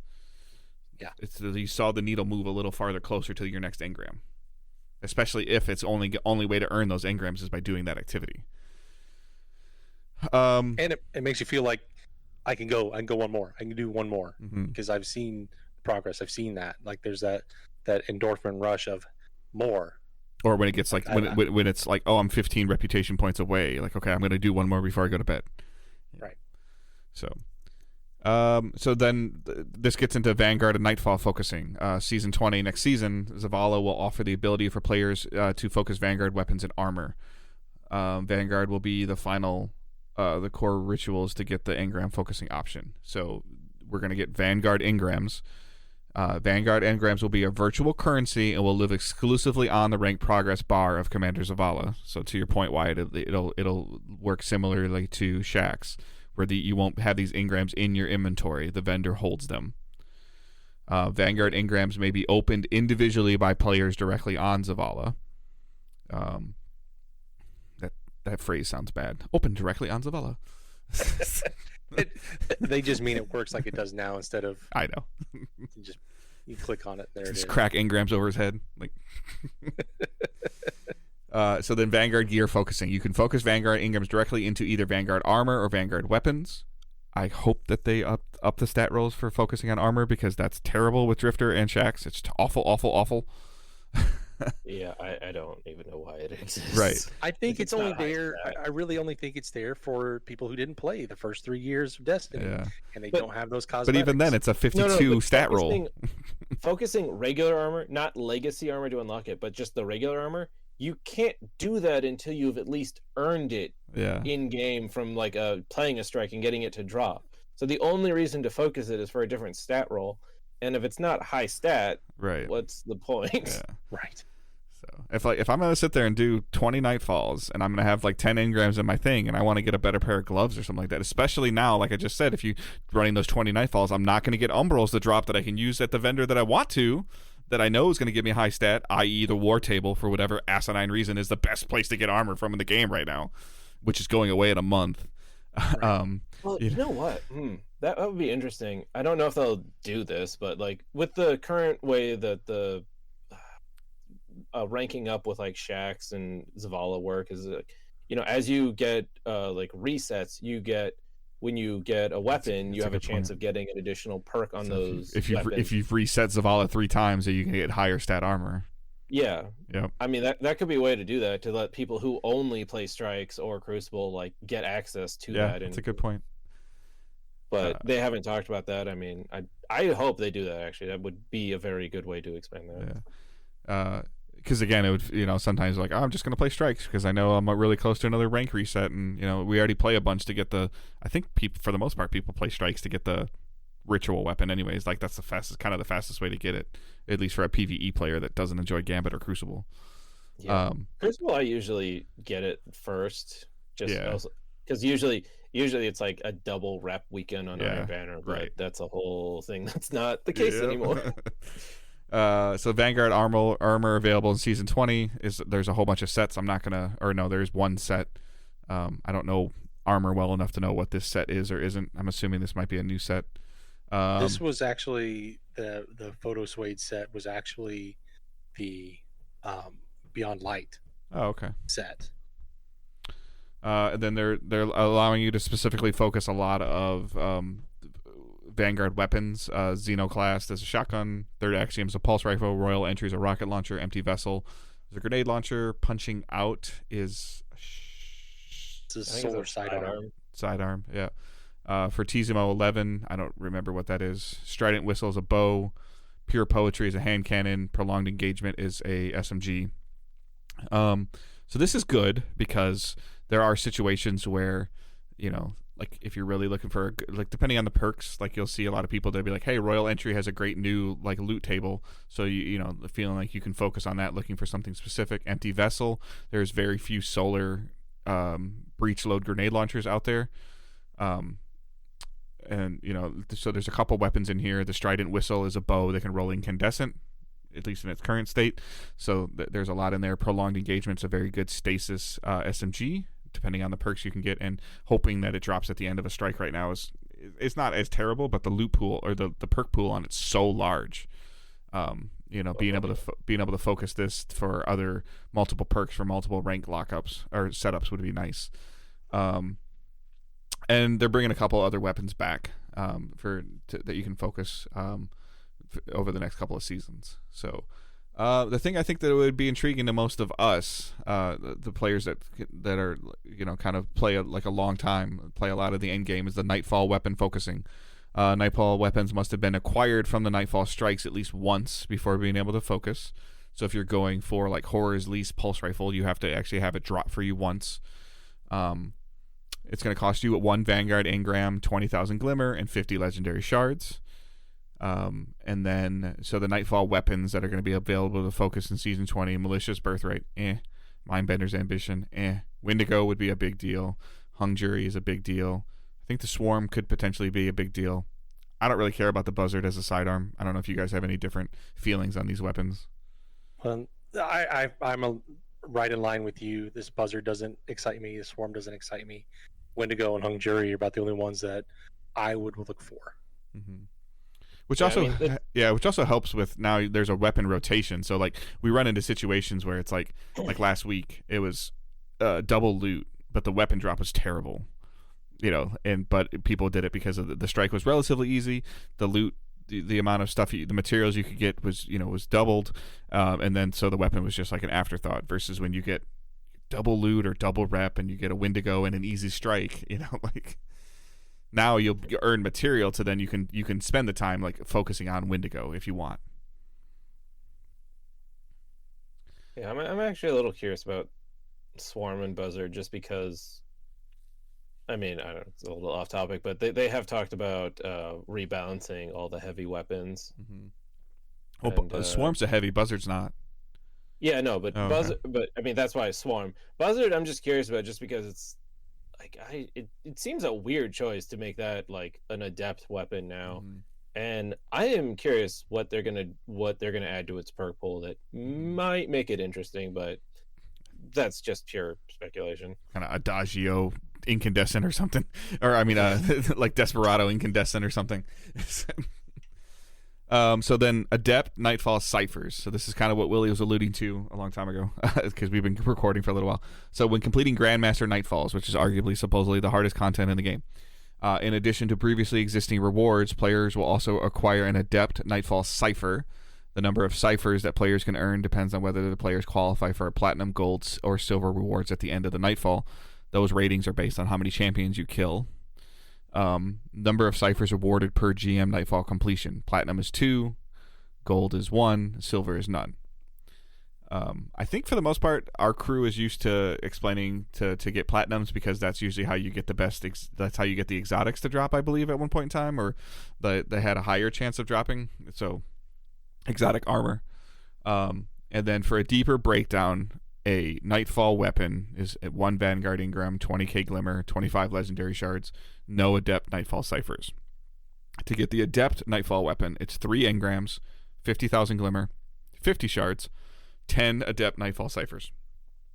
So, so you're running potentially 5 grandmasters to focus an adept weapon. Focus one adept weapon. Yes, however, I believe the adept weapon will continue to drop.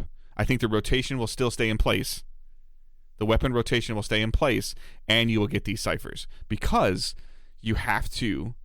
Nightfall weapons must be acquired from Nightfall strikes at least once before being able for focusing. Adept weapons are classified different in your collection than we have. Like Hung Jury Adept cannot be unlocked, but Hung Jury could be unlocked in your collection. So I still feel like the system we have in place of the weapon rotation will still exist. Completing a GM Nightfall will still get you an adept weapon based on that rotation. But my biggest question, and I think this might be Wyatt's question too, what is the cap for Nightfall ciphers? God, do not ask because me about then you run into a situation. You run into the situation where we were doing Insight Terminus for double loot, which could potentially mean double ciphers. Speculation on my part, but a relatively easy strike. Mindbender's Ambition, a terrible drop, but hey, I need masterworking materials. I need, I want ciphers, and if you can start collecting ciphers, and then you run the strike once in like a month to get the Wendigo Adept unlocked at the end of this month, you get that strike over and done with. It's a terrible strike or whatever. You get it done with, you get the drop, and then you can go to Zavala and just spam the focusing. Now it's 50,000 glimmer, so with the cap, you're only going to be able to do like 5, and then go run a bunch of public events and come back and do it again. But I do like this fact of, I can just turn in the tens of thousands of planetary mats I still have on my character. Yeah, for Glimmer. Yeah, to Glimmer. But Corrupted is one of the Nightfalls this season, and I'm just like, hell no. It's like if Wendigo was on that, I'd be like, yeah, no, I'm just gonna farm something else. It's not, to get but ciphers. Okay. No, I know it's not. I'm just saying, if it was, I'd be like, God damn no. But what if you had to do it? You would do it once to get the unlock, though, right? You would. Yeah. So I think this is very interesting in terms of rewarding. And again, I'm half joking but half serious. I hope there's really not a cap. Let me earn as many ciphers as I want. If I want to run Insight Terminus 50 times to get ciphers to hold for Wendigo, let me do it. Well, and it's a lot of ranking up with Zavala, because you got 3 Vanguard engrams. That means you have to have gone through a full rank on Zavala to be able to do 1 adept weapon. Yeah, and it actually says Zavala will offer a single adept Nightfall weapon for focusing each week, matching the Nightfall weapon currently in rotation. So actually, I didn't know that when I was reading that to you, Willie. So the weapons will still drop. Weapons will still drop. They'll still be on a rotation, and you can only focus. So that even still factors into my please don't cap ciphers. It's 50. Yeah, I guarantee because your Glimmer's capped at 250K, that's going to be 50. You can't go more than 5 anyway. Because looking at this list again, Malicious Birthright, I don't really care to focus unless again there's some redonkulous perk pool in there that we don't know about next season. Mindbenders, like we've been talking about, Wendigo's up there, Hung Jury's up there, Swarm potentially up there. And then again to Wyatt's point, whatever they do or don't do with Buzzard to make it worth it. Or whatever changes they make to the sandbox if you find out that sidearms are just performing really well in general. So then here, this is I'd be really curious for Wyatt, just from the FOMO standpoint. So legacy gear focusing, Vanguard and Nightfall focusing isn't the only big update that focusing will get. In fact, every ritual we will see growth in the number of items available for focusing as we introduce legacy gear focusing. The system will allow players to obtain many pieces of gear from the last several years of Destiny 2, many of which have not been accessible to quite some time. There's a whole bunch of stuff listed in here of armor sets from Crucible, Vanguard sets. They're bringing. Looks like you can start doing the plug. You can actually focus certain weapons from Legacy, like the plug 1, which is a really good arc fusion rifle. Horror's Lease, like we just mentioned, is in there. And then Hothead. Yep, Hothead. Hothead's been a big pick for a rocket launcher, and it's just you can't earn it in the game now. Yep. There's a couple of Gambit. There's some stuff in here of some other Gambit weapons.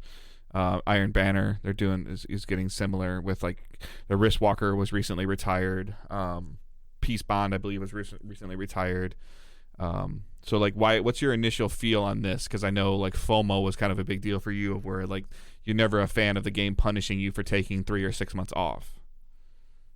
Yeah, I mean it's definitely nice because like what they've been what's the word, sunsetting stuff, where it's just like they just take it out of the game and then you can't earn it anymore, and it's just like doesn't feel great if it's like hey, this gun's really great and you can't earn it anymore.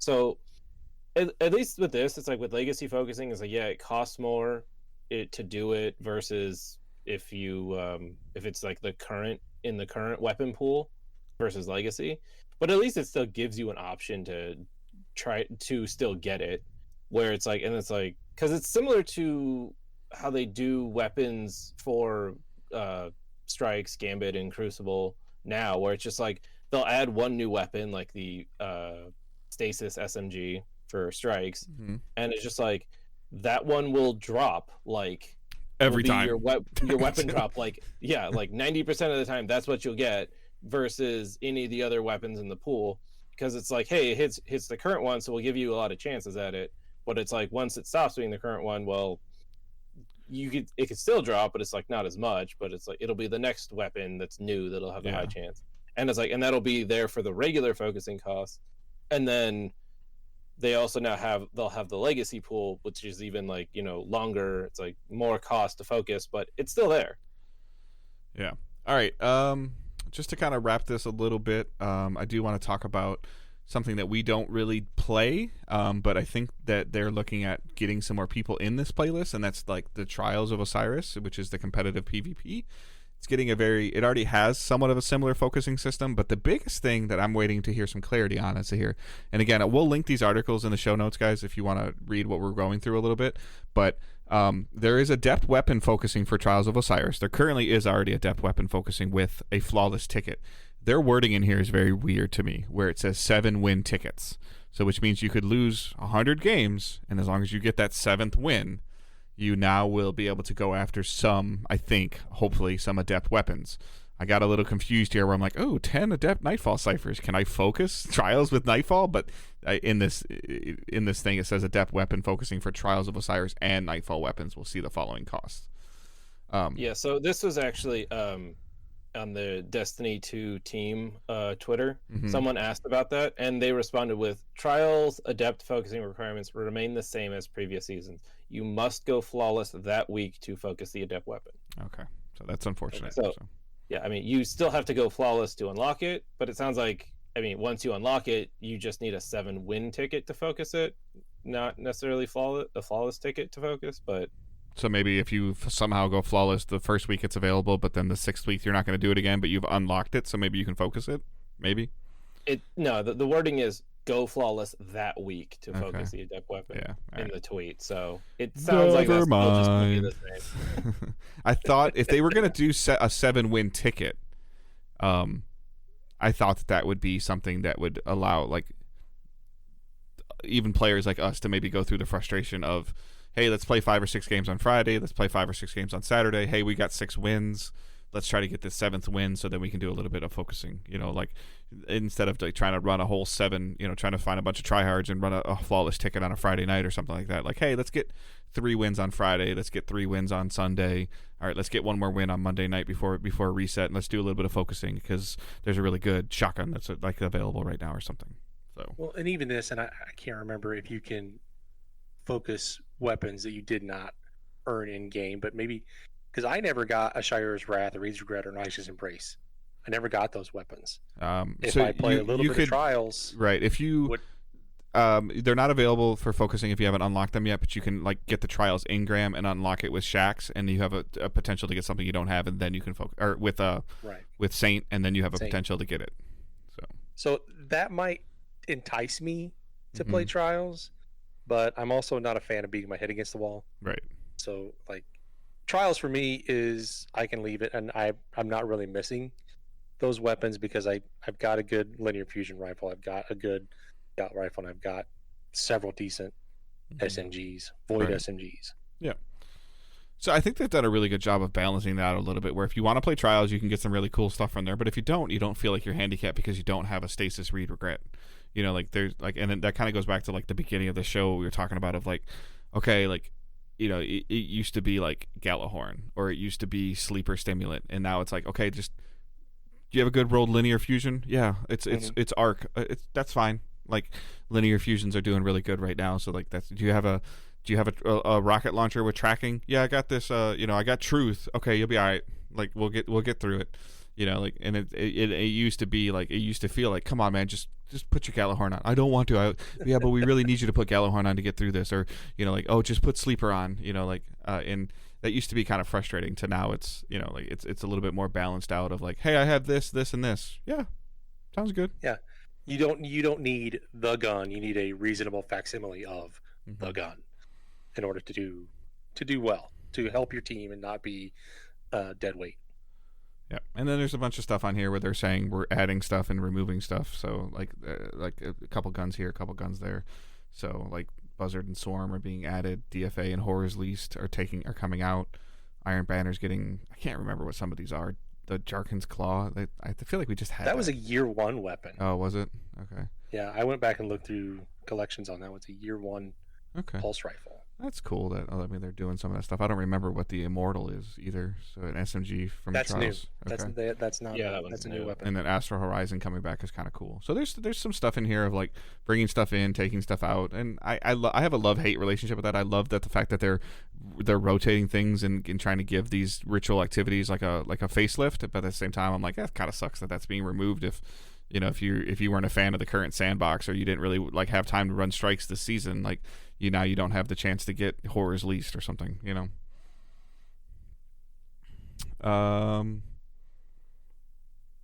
How do you? Okay, so like I guess to wrap this really quick, like Wyatt, how are you feeling about? I know you're not a huge fan of always additional currencies being added to the game. So what's your feeling on like Nightfall ciphers? I don't necessarily hate additional like just like adding that one currency to help like with essentially either bad luck protection or helping you like, hey, I did a Grandmaster, but it wasn't the week that I wanted that weapon. So I mean that's one currency to help out with players. Like the currencies shit I hated was when it was just like they initially released the cosmetics and it was just like you needed a currency to buy a second currency to focus a third currency. It was like, what the fuck is this? Mm-hmm. Or do you remember year one, they had different levels of planetary materials, planetary resources. There was a blue and there was a green. And a token. And a token. Yeah. Mm-hmm. Yeah, no, it's just, God, it's like when you just have multiple currencies that are like for the same thing, that's when it annoys me. Like last season, it was like you had map currency and the other currency. Yeah, treasure charts and map coordinates. And yeah, that was like, why are there two currencies here? And I don't think that there's. Yeah, you get there's really no currency from the Exo right now from Rasputin, right? I mean, you earn. No, there's one. You earn Seraph. Well, actually, there's two. You earn Seraph energy. You earn Seraph Umbral energy. Oh, and the codes, the key codes. You've got the Umbral energy. You've got the Seraph codes, which are just everyone basically always has cap because you just always get so much, unless you are just only in heists. Mm-hmm. And then I mean, you do have the Hellos cipher things. But, whatever. Those are also abundant, but it's just I just like also with the multiple currencies just taking up room in my inventory tab. Correct. All right. So overall. On what is today, January 28th. So technically, give or take, about 1 month from Lightfall. What is your excitement level for Lightfall, Wyatt? Like, and I know sometimes you're very hesitant about named expansions. I am excited about some of these changes. I still want to see a little more, but overall, on the positive side, just talking about these changes. Right. I am more leaning negative, though, with the recent stability of the game in general. I agree. And that could be a completely separate topic. But the other thing to keep in mind is that even if you're not interested in Lightfall currently, everything that we have talked about today is just going to be in the base game. Right. So these are all things that are just going to be in the base game. Sounds like it's free to play. Like all of those Crucible, Gambit, and Vanguard focusing things, everything you missed out on from years 2, 3, and 4, you can get free to play. It's also a refresh to the ritual playlist of like, I'll be honest with you, like I don't really run strikes that much unless they're like GMs, because I don't really care what's there. This might help me a little bit. I'm just as as much of a sucker as somebody else. If I see a cool video of like, hey, this gun can do this, I'm like, okay, I want it. Like, and then I'll keep doing stuff until I get it, and I'll go into trials if I need to get something, if I see something that's worthy enough. I mean, I know that I think early on in the Vow to Disciple raid, I think Willie and I were clearing ads, and he's like, what the hell, what is that? And I'm like, oh, it's Shayura's Wrath with like golden tricorn, and he's like, oh, that's really cool, but you can have it. I'm not going to trials. Yeah. But he's like, right but then he starts paying attention to, perks that roll with golden tricorn, because like we realize like, hey, look, we're getting a grenade kill really easy, and then a weapon kill, and now I'm doing 50% more damage, or like Willie's got this bug up his butt right now for a repulsor brace because he's seen some stuff that I've done or Wyatt's done, and he's like, oh damn, like walking around with overshields all over the place, and like not dying is the best way to play this game. Yeah, so and it kind of gives you that thing, and the biggest DPS loss. Yeah, and then Willie's like now posting stuff like, hey, who wants to farm this thing with me? I'm like, well, I already got mine. He's like, yeah, but I want your help. And I'm like, help me. So that's always cool when you see a weapon perk, and I think that would be also like, it'll always start that interesting conversation of like, hey, what'd we get, like, and I feel like crafting is kind of taken a little bit away of that, because like, again, when we were farming Atrax the other day, and if I get a heritage or a succession to drop and it doesn't have a red border, I'm just deleting it, because my goal right now is to get a red border, and like, and I have a decent rolled one that doesn't have an origin trait on it, but like, oh, this heritage is okay. I'm like, but I'm at 4 or 5, so once I can craft it, I'm gonna throw this other one away anyways. So, and that's my love-hate relationship with crafting as well. But now with all that stuff we were talking about certain things stunning champions, like, hey, I got this new grenade launcher, and oh, this is Thresh and like multi-kill clip. I'm like, okay, but it has blinding. Oh, I'm gonna hang on to that. Until I get a better one versus, and I think those are cool, like a weapon perk, or like, nobody, until you posted that picture, like, I'm not paying attention to that stasis fusion rifle. Like, what did I care? And it's like, okay, well, now wait, I can slow and freeze, and so. Done all 3 champions. Right. I personally, for Lightfall, I'm looking forward to it. I'm always looking forward to new stuff to do, new things to kill, new places to be while I'm killing things. This is the time that I become the most impatient, because the last 2 weeks they've dropped big info drops on us. Yeah. With this, I kind of expect the cadence to continue. I do too. Whereas I don't want to wait for this stuff. Mm-hmm. Like, I want this stuff now. I want to be able to do the build crafting that we're going to do on February 28th now, because I'm still trying to build, I'm still making builds, and I want to know how that's going to translate. Mm-hmm. Like, I feel like if I do builds now, maybe I'm wasting my time, because it's not going to work the way it works in Lightfall. Yeah, and the thing that I'm the most interested in, and this is almost every season, and these two can attest to this, like, I hated glaives. Hated them. And then they made a perk similar to what they did years ago with Trinity Ghoul, where they made, like, I wasn't a big fan of bows, and then Trinity Ghoul got a really good perk and got a really good catalyst and became one of the best ad clear things in the game. Glaives got a perk on this season of close to melee. They've seen me do some ridiculous stuff with these glaives now, and it's fun, but before it wasn't worth it. Like, it just wasn't worth it. There weren't perks on there that really stood out to me. And the perks, the legendary perks that they've been doing now, and what they've been trying to do with some of the guns have been really standing out to me. Repulsor brace, volt shot, incandescent. Yeah, these perks are starting with the right rolls, whether it's crafted or not crafted, are starting, to Willie's point, to start acting like a top tier exotics, or better than exotics, tying the two things together. Volt shot is Trinity Ghoul, the entire gun, the entire bow, taken and molded into a perk. And now that perk is on a legendary weapon, and it's on multiple legendary weapons now. and like that's really cool. But it also ups the ante of like, you know, Willie wants, you know, better focusing on armor. Like I want exotics to stand out like a lot, to the point of where like I want to run them. Like versus like, you know, right now people are running Arbalest because it one taps a champion, an anti-barrier champion. That's the main reason you run it. Gallahorn has tracking and Wolfpack, and that's the main reason you run it. We've been using Parasite for the first time in like a year on Atrax because of like burst damage on it. But I want something to really stand out. Like Revision Zero is cool, but it doesn't stand out. You know, like Manticore. Manticore does absolutely nothing for me. I do not want to float and shoot Tommy's SMG. Matchbook. I mean, there's so many exotics that are just like, I have legendary weapons that do better than those exotics, and I really want the exotics to start standing out. The exotic armor, it's the same thing, but I'm okay with like using the exotic armor for your builds to augment your build. I want my guns to stand out, and I'm on the camp of like, reskins don't bother me. You can only make a hand cannon so many different times before it just looks like a hand cannon. You can only make a sniper rifle so many different ways.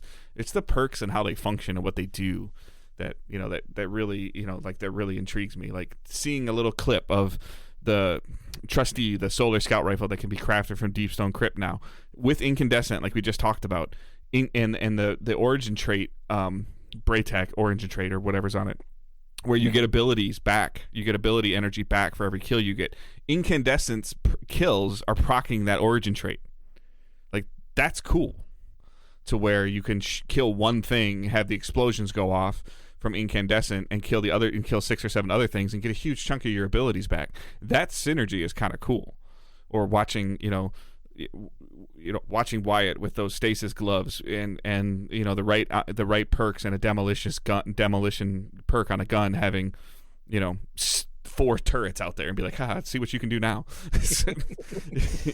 Yep. Like that stuff is, you know, is always fun. I saw a build recently on YouTube, one of Plunder the Booty's build, where a Stasis Titan can have 3 dust fields out at the same time. Like, I'm gonna go try that. Like it looked like he just had domes of freezing out there, and it's like that stuff is fun, and that's where some of that stuff gets to stand out and be unique and be cool. And immediately I'm like, that would be great if I got 3. To Willie's point, if there's more champions in the game, okay, here, you get a grenade, you get a grenade, you get a grenade, and all 3 of you are going to be dead in a minute. You know, like that stuff that's the part that I'm most excited for. I don't care if they make another hand cannon that looks just like IS Luna, but if it does some cool stuff, like, I'm game. I agree wholeheartedly. Absolutely. I'm so tired of the reskin camp. Don't bother me. So. And if it helps, I mean, if you have to reskin a gun and it helps not get me weaseled, I'm fine with that too. Yeah, I don't necessarily want to go into the stability of the game. That I was doing some research on that after watching one of the videos. Like, and I think Wyatt, you were in the chat when I talked about this, but it's the Halo Reach engine. Yeah. Yeah. My daughter was born after that engine came out, and she's in college. So. Yeah, it's there. But this also means, like we talked about it a little bit before, like if we want to, are you guys willing to reset again? I mean, I don't think you need to reset to do that. For them to do an entire engine overhaul, they could just bring all of our gear with us? Yeah. Has any game ever done that before? Like brought out a new version of the game and just brought everything with you? I don't know about. No, I mean, because we're essentially talking about Destiny 3 if we're going to get a new engine, or Destiny. Like, they can stop giving it a number, but you know, like, and like, because they've done some back end work on the engine, but in order to get a new built game, essentially, like that, a more stable game, like that would require a reset button being hit. I mean, I think we would lose content, like playable content, depending on how much they could actually redo that in the new engine. But in terms of weapons, I mean, they're not going to just, unless they get rid of weapon types, like, it's the database that contains your gear. The engine is what really needs an overhaul. And I mean, I'm sure that will require some tweaks, some reworking of the database, but I really don't think it's that incompatible to transfer the gear. Okay. I'm not. The only time I've ever had a conversation about Bungie about that was back in my PS Nation days, and I had a specific conversation when Rise of Iron came out. Willie, you brought up this point, and that's why I'm bringing this up. I literally asked the guy, I can go pull it from YouTube if I think I can pull it still, of why are you dropping PS3 and Xbox 360? And he's like, the game won't fit. Like he literally said the game, like Rise of Iron will not fit on the restraints that were given to with PS3 and Xbox 360. And that's, and you had to own PS4 or Xbox One at the time to play Rise of Iron, and then obviously to play Destiny 2, it didn't come to PS3 or 360. I don't think we're at a point where, to your point, Willie, like you mentioned in chat the other day, I don't think that we're dropping PS4 and Xbox One in the next 18 months, 24 months. Yeah, I don't see them dropping last gen until the year after the final shape. And I think that would be Destiny 3 at that point. Yeah. And then maybe we need a reset, because everything's going to be... we can go down another whole conversation about this, but we don't need to. But power creep is a thing. That's why a lot of my weapons are still 1350 in my vault. I don't use them. I don't need them. What's coming out new is better, has cooler perks on it. And like I said, a lot of it works like exotics. So why would I go back to, my nameless Midnight that's sitting in my vault? Why would I do that? I only have it there for nostalgia purposes. Right. I think the biggest problem is that, like, if they did it, like they would, and again, circling back to the reskin conversation, is that people would be annoyed if they earned Nameless Midnight again in Destiny 3. Mm-hmm. So I guess if they're going to add, like, I guess to Wyatt's point, if you're going to put Nameless Midnight back into the game in Destiny 3, just know that I got it in Destiny 2 and give it to me. Right. Yeah. Actually, I really, I was only thinking about, I guess, like they redo the rendering engine, like they have to potentially remodel all the guns. That would actually be a problem for bringing everything forward. We kind of, like, when Beyond Light came out, we had to reinstall the entire game because of engine tweaking.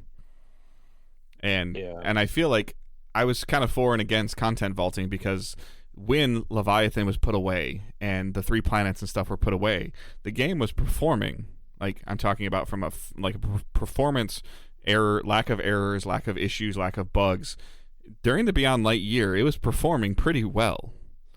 And then they kind of like brought the Helm in a little bit, and then they brought Leviathan back, and they brought Mars back, and I still feel like Mars is back, even though we can't get to all of it. I don't know enough about video game development, but that entire planet's in the game, to an extent. And then we started seeing some, like, they're starting to overfill the water pitcher,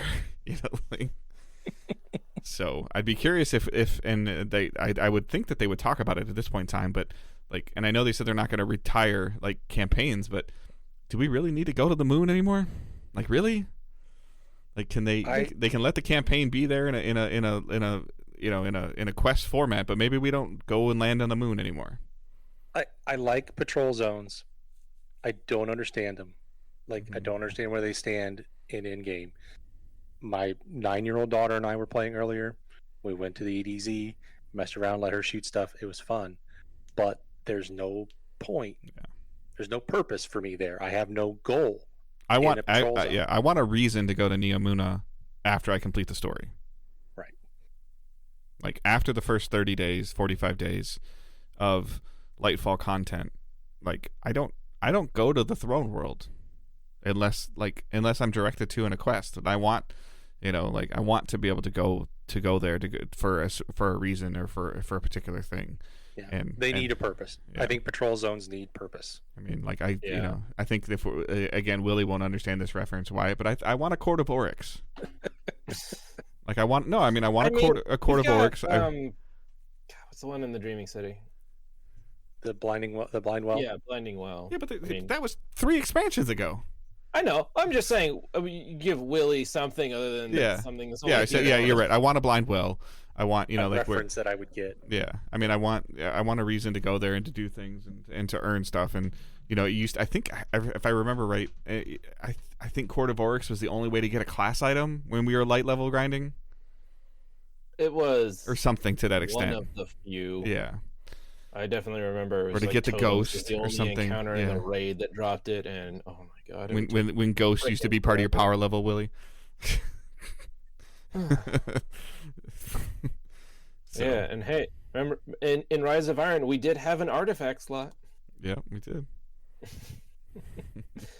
But yeah. Like I'm fine with them not having a blind well thing until they add a system where you can get 9 people you want into in that area. That's always been an annoying thing for me. Make it a 6-man system.